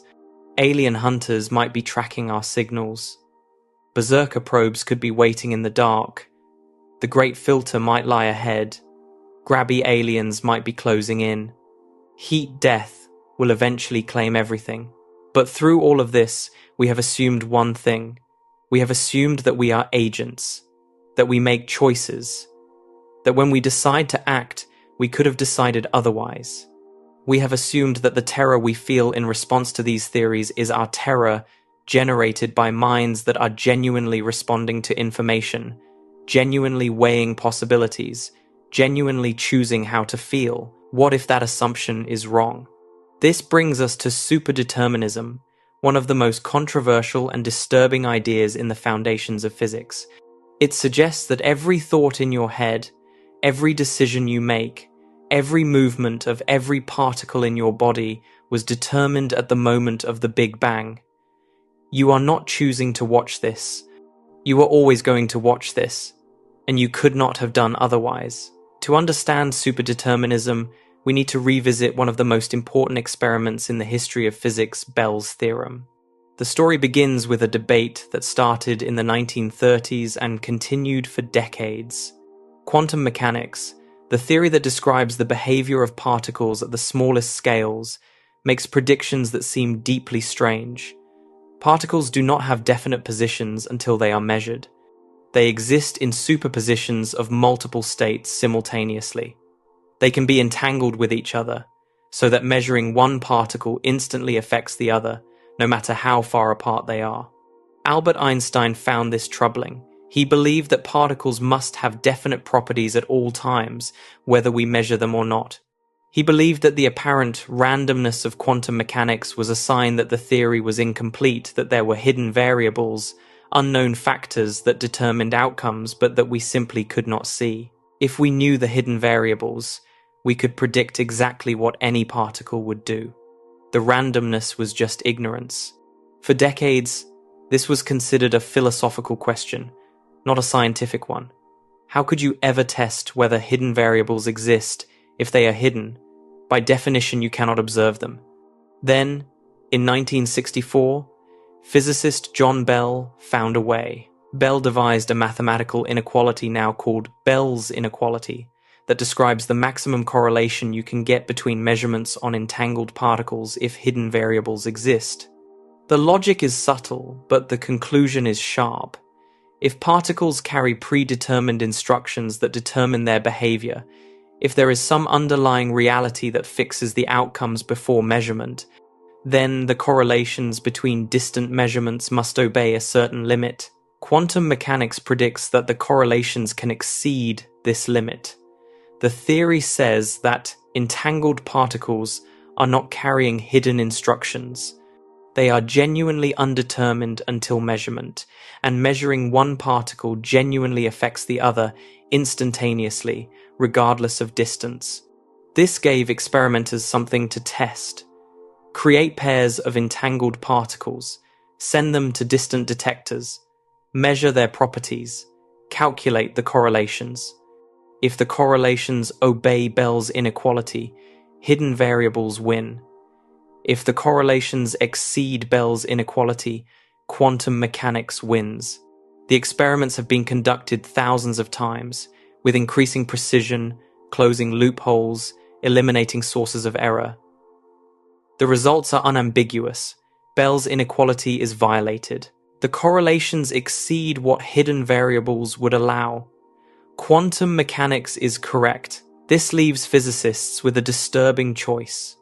Either particles can influence each other instantly across vast distances, violating locality, the principle that nothing can travel faster than light, the bedrock of Einstein's relativity, or particles do not have definite properties until they are measured, violating realism, the intuitive idea that objects have properties independent of observation, that the moon exists even when no one is looking at it. Most physicists accept some combination of these options.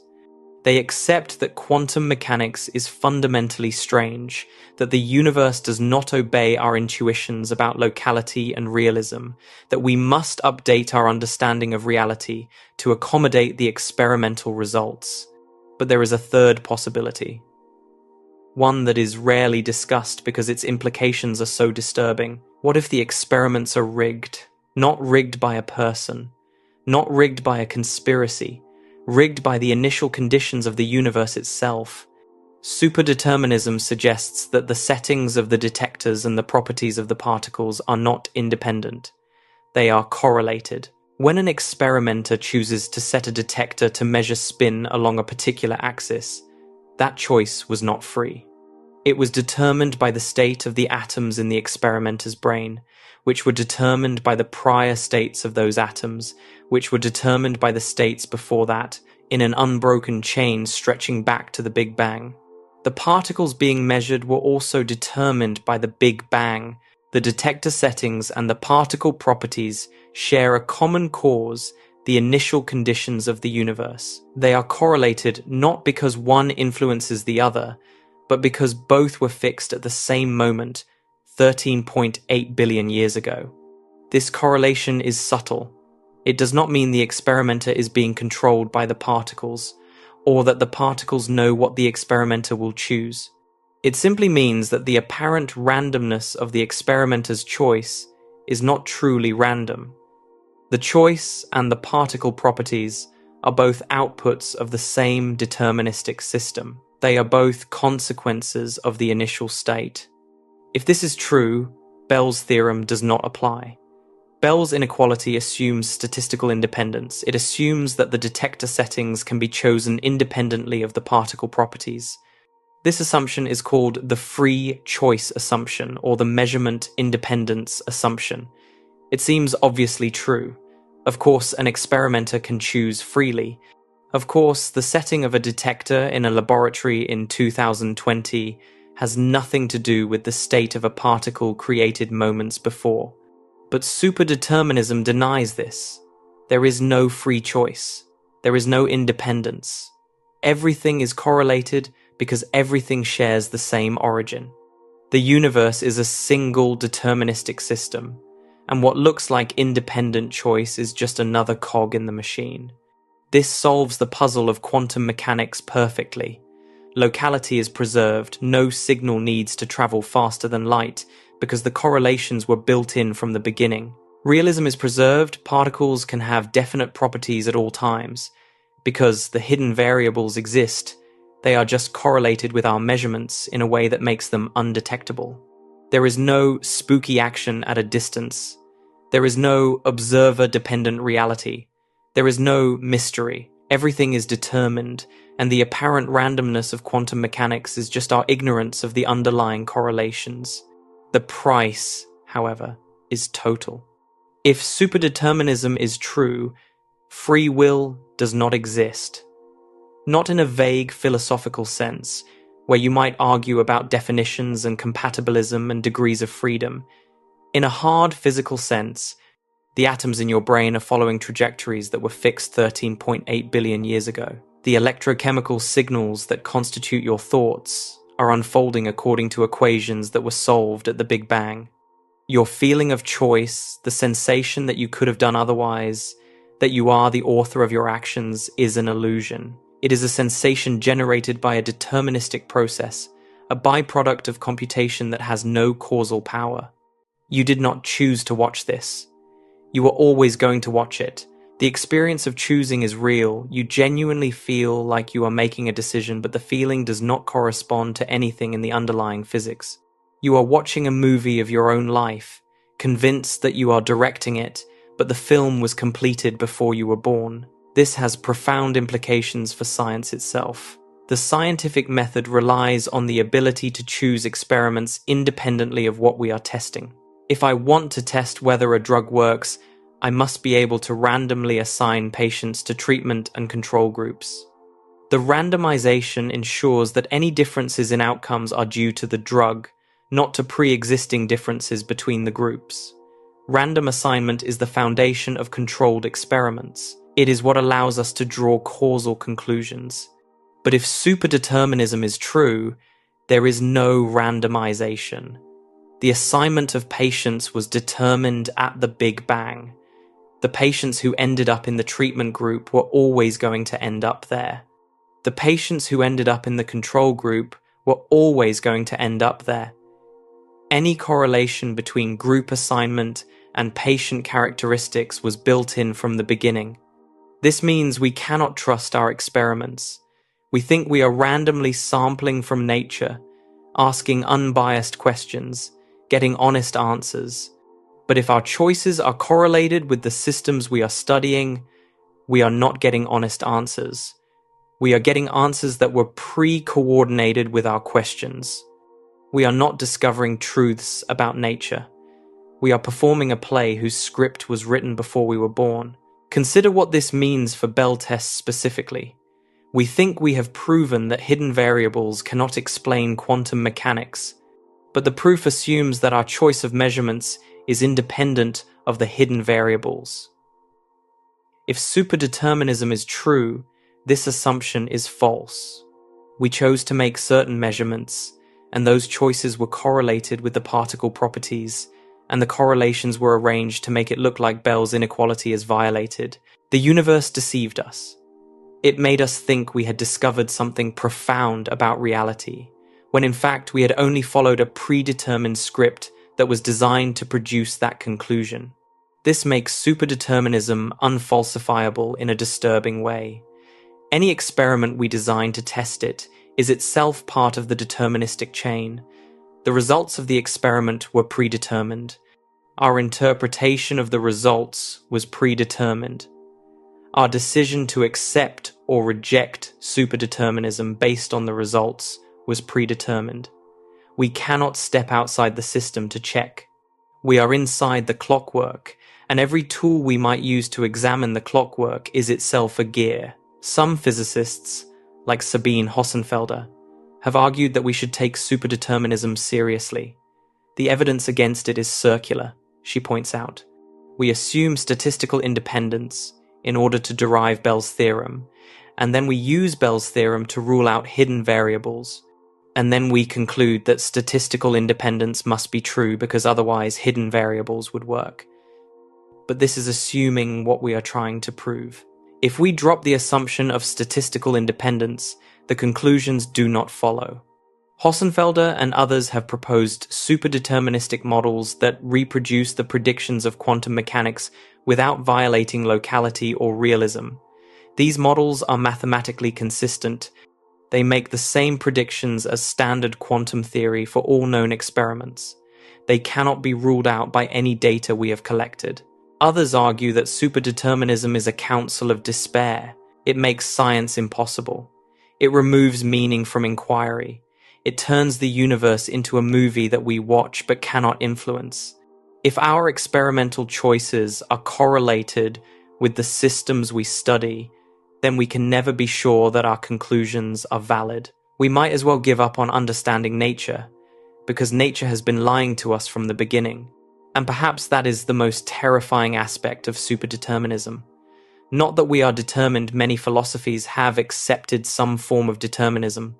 The ancient Stoics believed in fate. Calvinist theology embraced predestination. Laplace's demon, the hypothetical intellect that knows the position and momentum of every particle, could in principle predict the entire future of the universe. Determinism is an old idea. It is not inherently disturbing. What is disturbing about superdeterminism is the deception. The universe is not just a clockwork mechanism. It is a clockwork mechanism designed to make us think we have choices. It simulates agency. It generates the experience of decision. It creates beings who feel like they are discovering truths about nature, when in fact they are reciting lines that were written for them. The universe, if superdeterminism is true, is not merely indifferent to us, it is actively misleading us. Every experiment that convinced us quantum mechanics was strange. Every result that made us question the nature of reality, every philosophical debate about free will and consciousness and the meaning of measurement, all of it was scripted. We were meant to have these thoughts. We were meant to reach these conclusions. And we have no way of knowing whether the conclusions are true or whether they are simply the next scene in a play that will continue, with us as puppets, until the last star burns out. You are watching this video. You feel like you chose to watch it. You feel like you could stop at any moment. But if superdeterminism is true, the feeling is a lie. The atoms in your eyes are receiving light because the laws of physics compel them to. The neurons in your brain are firing in patterns that were determined before the Earth existed. The sense of understanding, of fear, of skepticism that you are experiencing right now, those too were determined. They are not your responses. They are the universe's outputs, generated by a process that has nothing to do with you, because there is no you apart from the process. You are a passenger in your own body, watching a video of a life that has already been lived. The play button was pressed 13.8 billion years ago, and there is nothing you can do, nothing you could ever have done but watch. We have now stripped away the external universe and the illusion of choice. Matter might be unstable, the vacuum might be a trap, aliens might be hunting us or expanding toward us, the universe will die. Free will might not exist. We have questioned the safety of space, the emptiness of the cosmos, the future of everything, and the nature of agency itself. But through all of this, we have assumed one thing. We have assumed that we exist, that there is a continuous history behind us, a big bang, an evolution of stars, a formation of planets, a biological lineage that led to this moment. We trust our memories. We trust that the coffee we drank this morning was real. We trust that childhood happened. We trust that the universe is old enough and stable enough and structured enough to have produced us through natural processes. What if that trust is misplaced? This is the Boltzmann brain paradox. It suggests that you are almost certainly not a biological organism that evolved on a planet over billions of years. Statistically, you are far more likely to be a disembodied brain that spontaneously fluctuated out of chaos moments ago, complete with false memories of a past that never happened.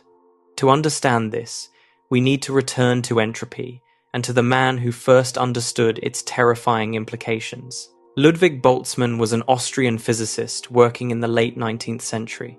He was one of the founders of statistical mechanics, the branch of physics that explains how the behavior of large numbers of particles gives rise to the properties we observe in everyday matter, temperature, pressure, the flow of heat.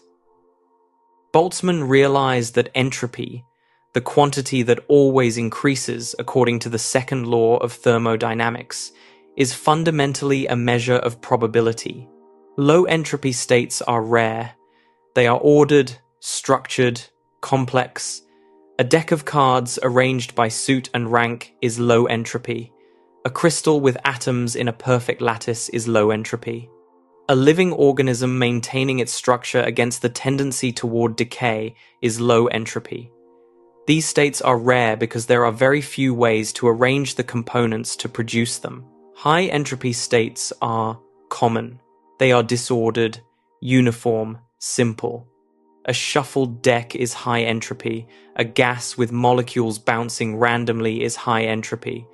A corpse decomposing into undifferentiated organic matter is high entropy. These states are common because there are vastly more ways to arrange the components to produce them. The second law of thermodynamics, in Boltzmann's framework, is not a mysterious commandment. It is a statistical inevitability. Systems evolve toward high entropy states because high entropy states are overwhelmingly more probable. A shuffled deck does not spontaneously arrange itself by suit because the odds against it are astronomical. Heat flows from hot to cold because there are vastly more ways for energy to be spread out than concentrated. Now apply this reasoning to the universe as a whole. The universe began in a state of extraordinarily low entropy. This is called the past hypothesis, and it is one of the deepest mysteries in physics. Shortly after the Big Bang, the universe was in an incredibly ordered state, smooth, uniform, with matter distributed almost perfectly evenly. From Boltzmann's perspective, this is profoundly strange. Low entropy states are rare. The probability of the universe beginning in such a state by chance is almost impossible to express. Physicist Roger Penrose estimated it at something like 1 in 10 to the power of 10 to the power of 123, a number so large that writing it out would require more digits than there are particles in the observable universe. Why did the universe start this way, we do not know. Standard cosmology simply accepts it as an initial condition, a brute fact that we observe but cannot explain. Some physicists propose that the Big Bang was a fluctuation from a prior state. Some invoke the anthropic principle we observe, a low entropy beginning because only low entropy beginnings lead to observers. Some simply shrug and move on. The past hypothesis is a mystery wrapped in an enigma, and we have no satisfying answer. But here is the problem. If the universe started in an improbably low entropy state and is evolving toward high entropy, then we are currently living in a transitional period. The universe is not yet at maximum entropy. Stars are still burning, gradients still exist, complexity is still possible, but this will not last. Eventually, as we discussed in the section on heat death, the universe will reach equilibrium, maximum entropy, a cold, dark void where nothing happens, and then eternity begins. The universe will spend almost all of its existence in this state of maximum entropy. The period of stars and galaxies and life is a brief flicker at the beginning. The vast majority of cosmic time lies in the far future, in the endless equilibrium of heat death. But here is where it gets strange. Quantum mechanics forbids absolute stillness.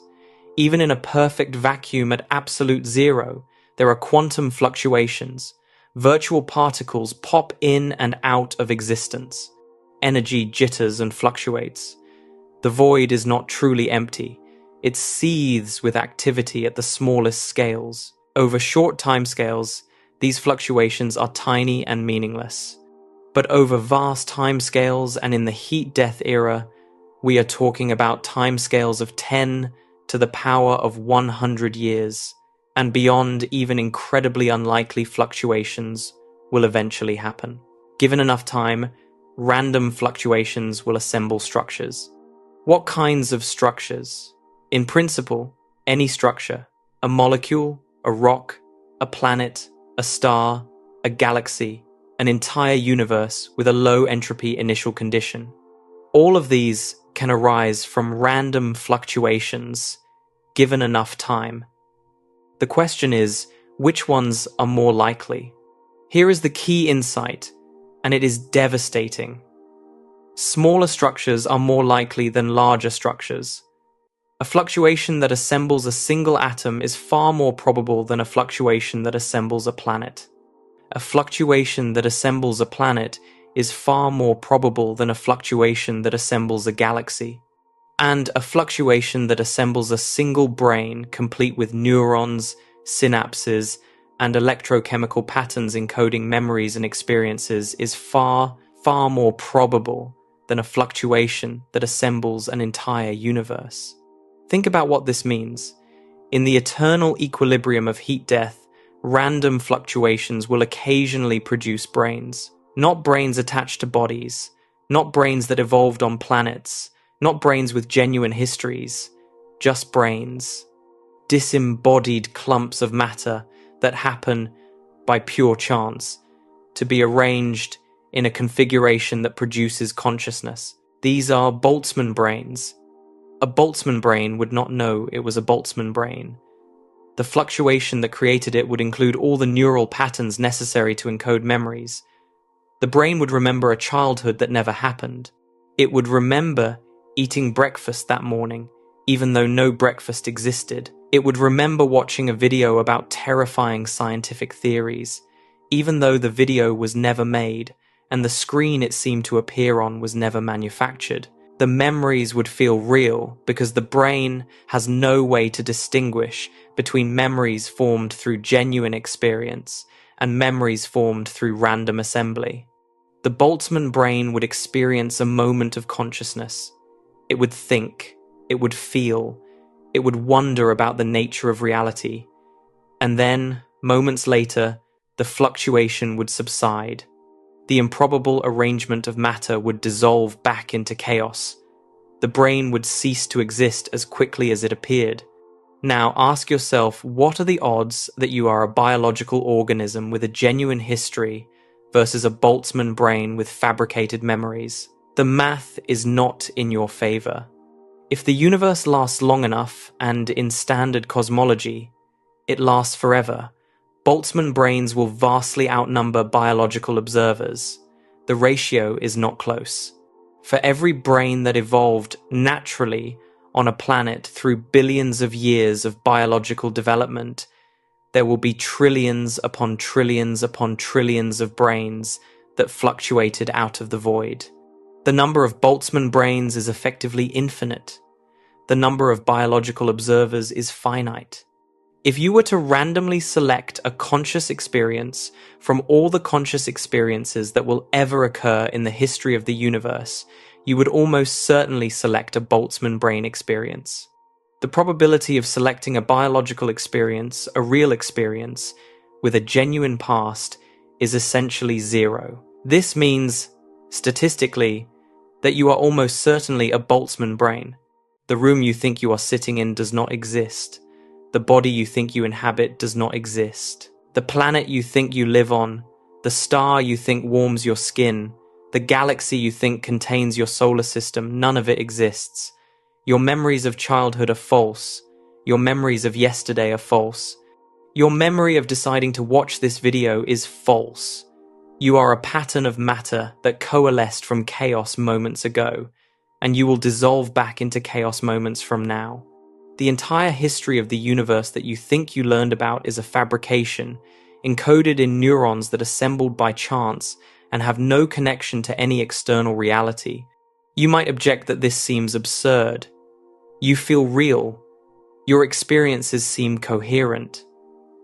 The world around you has the texture of genuine existence. But a Boltzmann brain would feel the same way. The fluctuation that created it would include all the sensory inputs necessary to generate the experience of a coherent world. The brain would see a room because its visual cortex was assembled with the right firing patterns. It would hear sounds because its auditory cortex was configured appropriately. It would feel its body because its somatosensory cortex was randomly initialized with the right data. From the inside, there is no difference. A Boltzmann brain with fabricated memories of watching a video about Boltzmann brains would have exactly the same experience you are having right now. It would feel the same skepticism you feel. It would think the same thoughts you are thinking.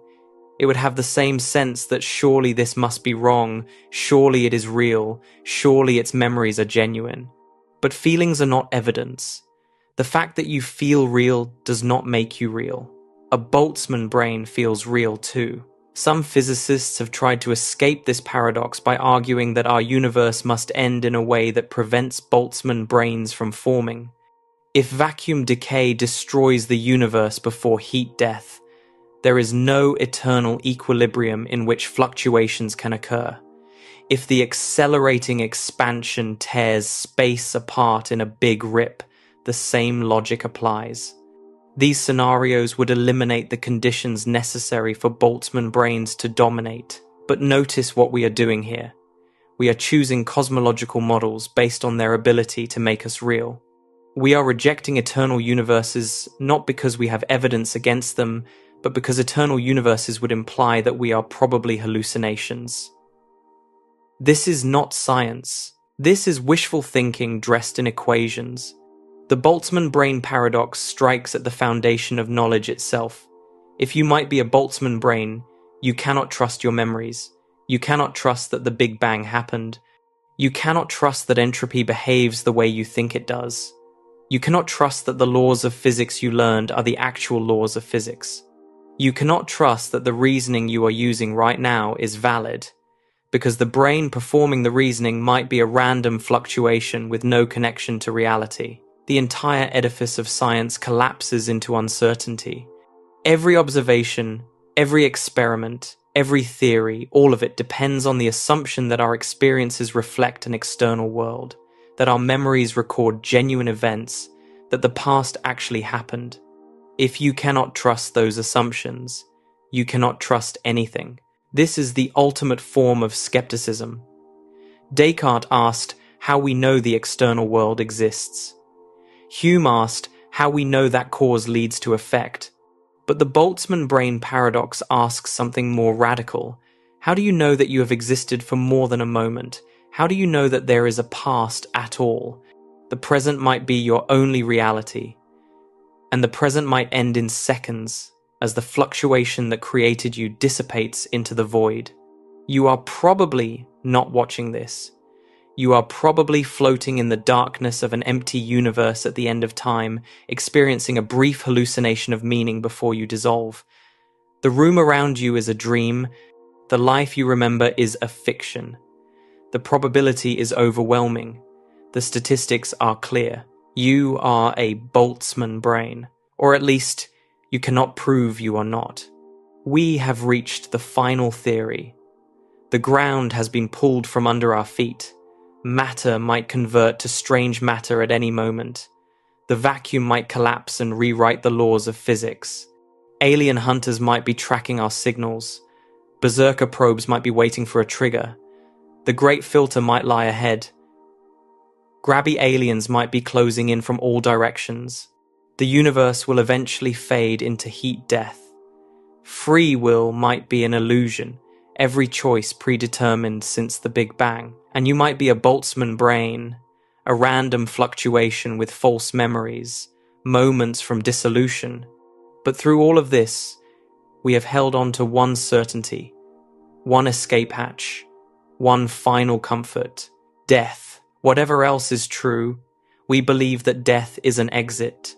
The suffering ends, the confusion ends, consciousness stops, the terrible weight of existence lifts, and there is peace in oblivion. No matter how bad things get, no matter how horrifying the universe reveals itself to be, at least we know that eventually it will be over. We will die, and then we will not have to think about any of this anymore. What if even that is denied to us? This is the theory of quantum immortality. It suggests that from your perspective, from the view behind your eyes, you can never die. The universe will always branch to ensure that a version of you survives. And you will always find yourself in that surviving branch, no matter how improbable, no matter how degraded, no matter how horrific the circumstances. Death is not an escape. It is not even possible. You are trapped in existence, and there is no way out. The theory is based on the many worlds interpretation of quantum mechanics, proposed by physicist Hugh Everett III in 1957. Everett was a graduate student at Princeton, working under John Wheeler, one of the most influential physicists of the 20th century. He was trying to solve a problem that had plagued quantum mechanics since its inception, the measurement problem. In standard quantum mechanics, particles exist in superpositions, multiple states simultaneously until they are measured. An electron can be spin up and spin down at the same time. A photon can take two paths through an interferometer at once. The mathematics describes these superpositions precisely, but when you actually measure the particle, you only ever see one outcome. The superposition seems to collapse. The electron is either spin up or spin down, not both. This collapse is strange. The equations of quantum mechanics do not describe it. There is no mechanism for it. It seems to happen instantaneously, violating the principle that nothing can travel faster than light. It seems to depend on observation, raising troubling questions about what counts as an observer and why consciousness should play any role in physics. Everett proposed a radical solution. The wave function never collapses. Every quantum event causes the universe to split into branches, each containing a different outcome. All outcomes are real. All branches exist. When you measure an electron, you do not cause the superposition to collapse. You cause the universe to branch. In one branch, you observe spin up. In another branch, you observe spin down. Both branches are equally real. Both versions of you continue to exist, unaware of each other. This is the many worlds interpretation. It sounds extravagant, an infinity of parallel universes, constantly multiplying, but it is mathematically simple. It takes the equations of quantum mechanics literally. It does not add any special rules for measurement or collapse. It just says the math describes reality, and reality is stranger than we thought. When you flip a coin, the universe branches. In one branch, it lands heads. In another, it lands tails. Both outcomes occur.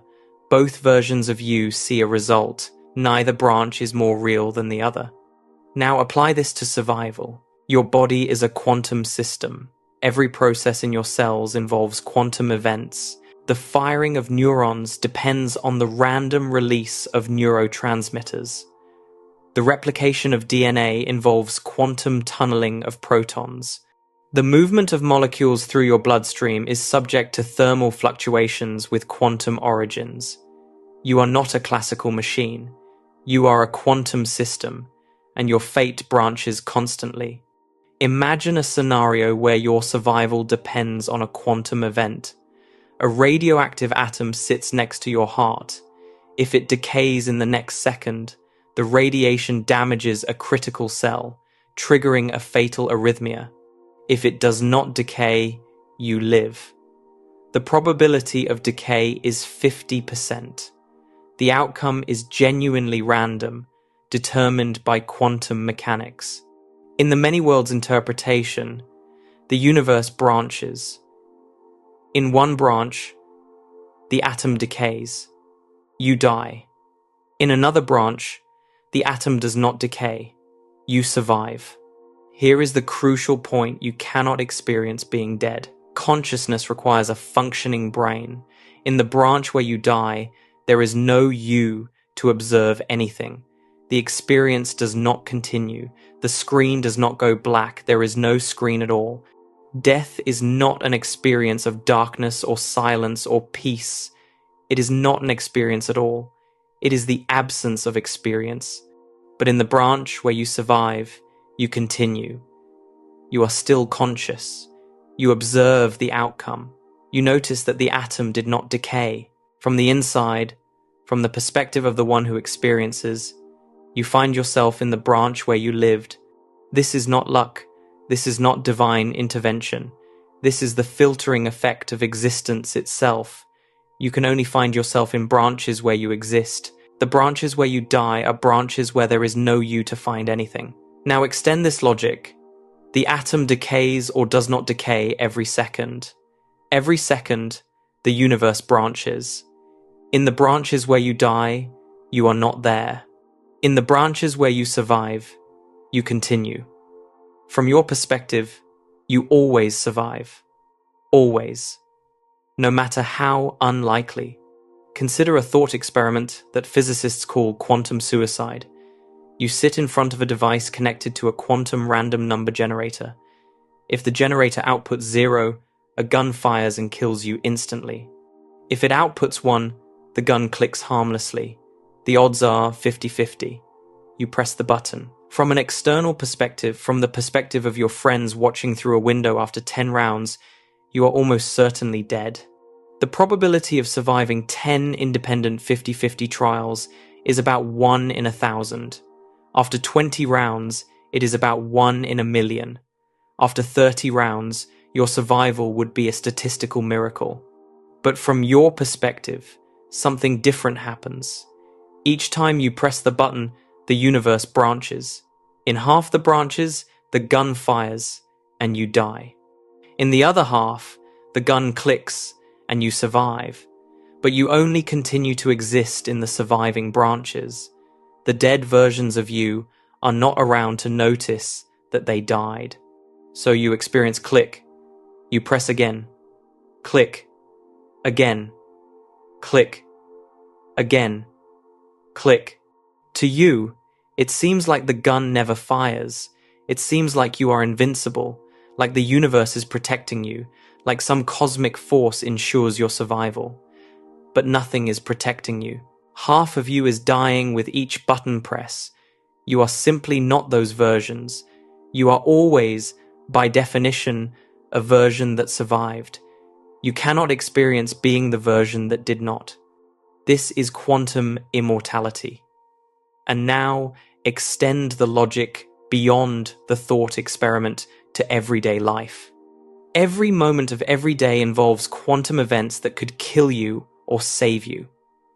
Blood clots form or dissolve based on molecular interactions with quantum components.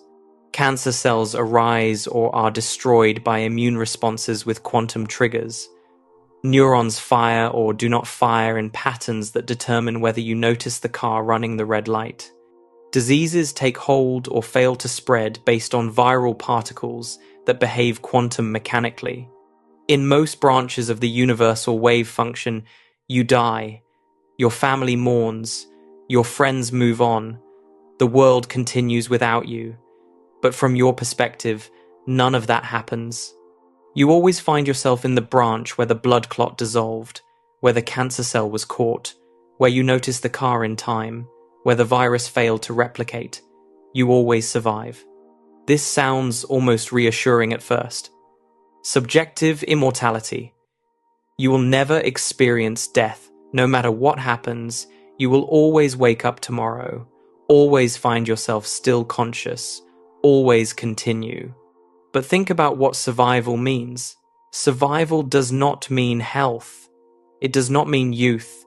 It does not mean comfort or happiness or dignity. It only means that your consciousness continues. It only means that there exists at least one branch where some version of your brain is still functioning, still generating experience. As you age, the probability of survival decreases. The healthy branches become rarer. The branches where you survive become stranger, more improbable, more desperate. You are increasingly likely to find yourself in branches where you survived through unlikely luck, a late diagnosis that caught the disease just in time, an experimental treatment that happened to work for you, a last-minute intervention that no one expected to succeed. At 80, most branches contain your death. In most versions of reality, you are gone, but you do not experience those branches. You experience the rare branches where you persist. Perhaps you are on life support. Perhaps your brain barely functions. Perhaps you are in constant pain, surviving only because of machines and medications and improbable physiological flukes. At 100, the surviving branches are stranger still. Medical technology might keep fragments of you alive. A brain in a jar, fed by nutrients, generating dim consciousness. A digital upload, imperfectly copied, running on degrading hardware. A cryogenically preserved head, revived by future technology into a world you do not recognize. At 200, the branches where you survive are almost inconceivable. Perhaps civilization has collapsed, but you persist in some bunker, ancient and decrepit. Perhaps your consciousness has been transferred into a robotic body that wanders the ruins. Perhaps you exist only as a simulation running in the last functioning computer on a dying Earth, and it does not stop. As long as there is any non-zero probability, any probability at all that your consciousness continues, you will experience that continuation. The improbable becomes certain when filtered through the requirement that you must exist to observe anything. You cannot escape into death because death is not an experience you can have. Remember the heat death of the universe. Remember the Boltzmann brains. If your consciousness can be instantiated by a random fluctuation of matter in the void, then even after your biological body finally fails, even after the last stars burn out and the last black holes evaporate, you might wake up. A Boltzmann brain with your memories, floating in the darkness at the end of time, experiencing a moment of confused consciousness before dissolving. And then another fluctuation, another Boltzmann brain with your memories, and another, each one experiencing itself as a continuation of you, each one lasting only moments before dissipating, each one followed, eventually, by the next random fluctuation. You are trapped. Existence is a prison from which death is not an exit. The quantum branches always find a way to preserve an observer. You fall forever through increasingly improbable worlds, always surviving, never escaping, never finding rest. The many worlds interpretation might be wrong. Most physicists do not accept it. There are other interpretations of quantum mechanics that do not involve branching universes, and in those interpretations, quantum immortality does not apply. You die when you die, and that is the end. But we do not know which interpretation is correct. The different interpretations make the same predictions for all experiments we can perform. They are empirically equivalent. We cannot test which one is true, which means you cannot know whether death will release you. This is the final terror. Not that the universe will end, but that for you, it might never end. Not that you will die, but that you cannot die. The theories we have examined describe threats to humanity, to civilization, to matter and space. But quantum immortality is a threat to you personally. It is a trap designed not for our species, but for your individual consciousness. The universe might be hostile. It might be random. It might be determined. But the worst possibility of all is that you are stuck here, forced to observe, unable to leave, condemned to experience existence forever in increasingly degraded and desperate forms. You wanted to know the terrifying theories. You wanted to understand what scientists whisper about in private, what equations suggest when followed to their conclusions, what the universe might really be. Now you know.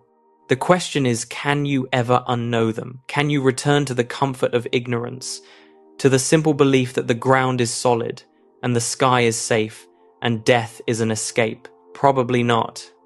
And if quantum immortality is true, you will have a very long time to think about that.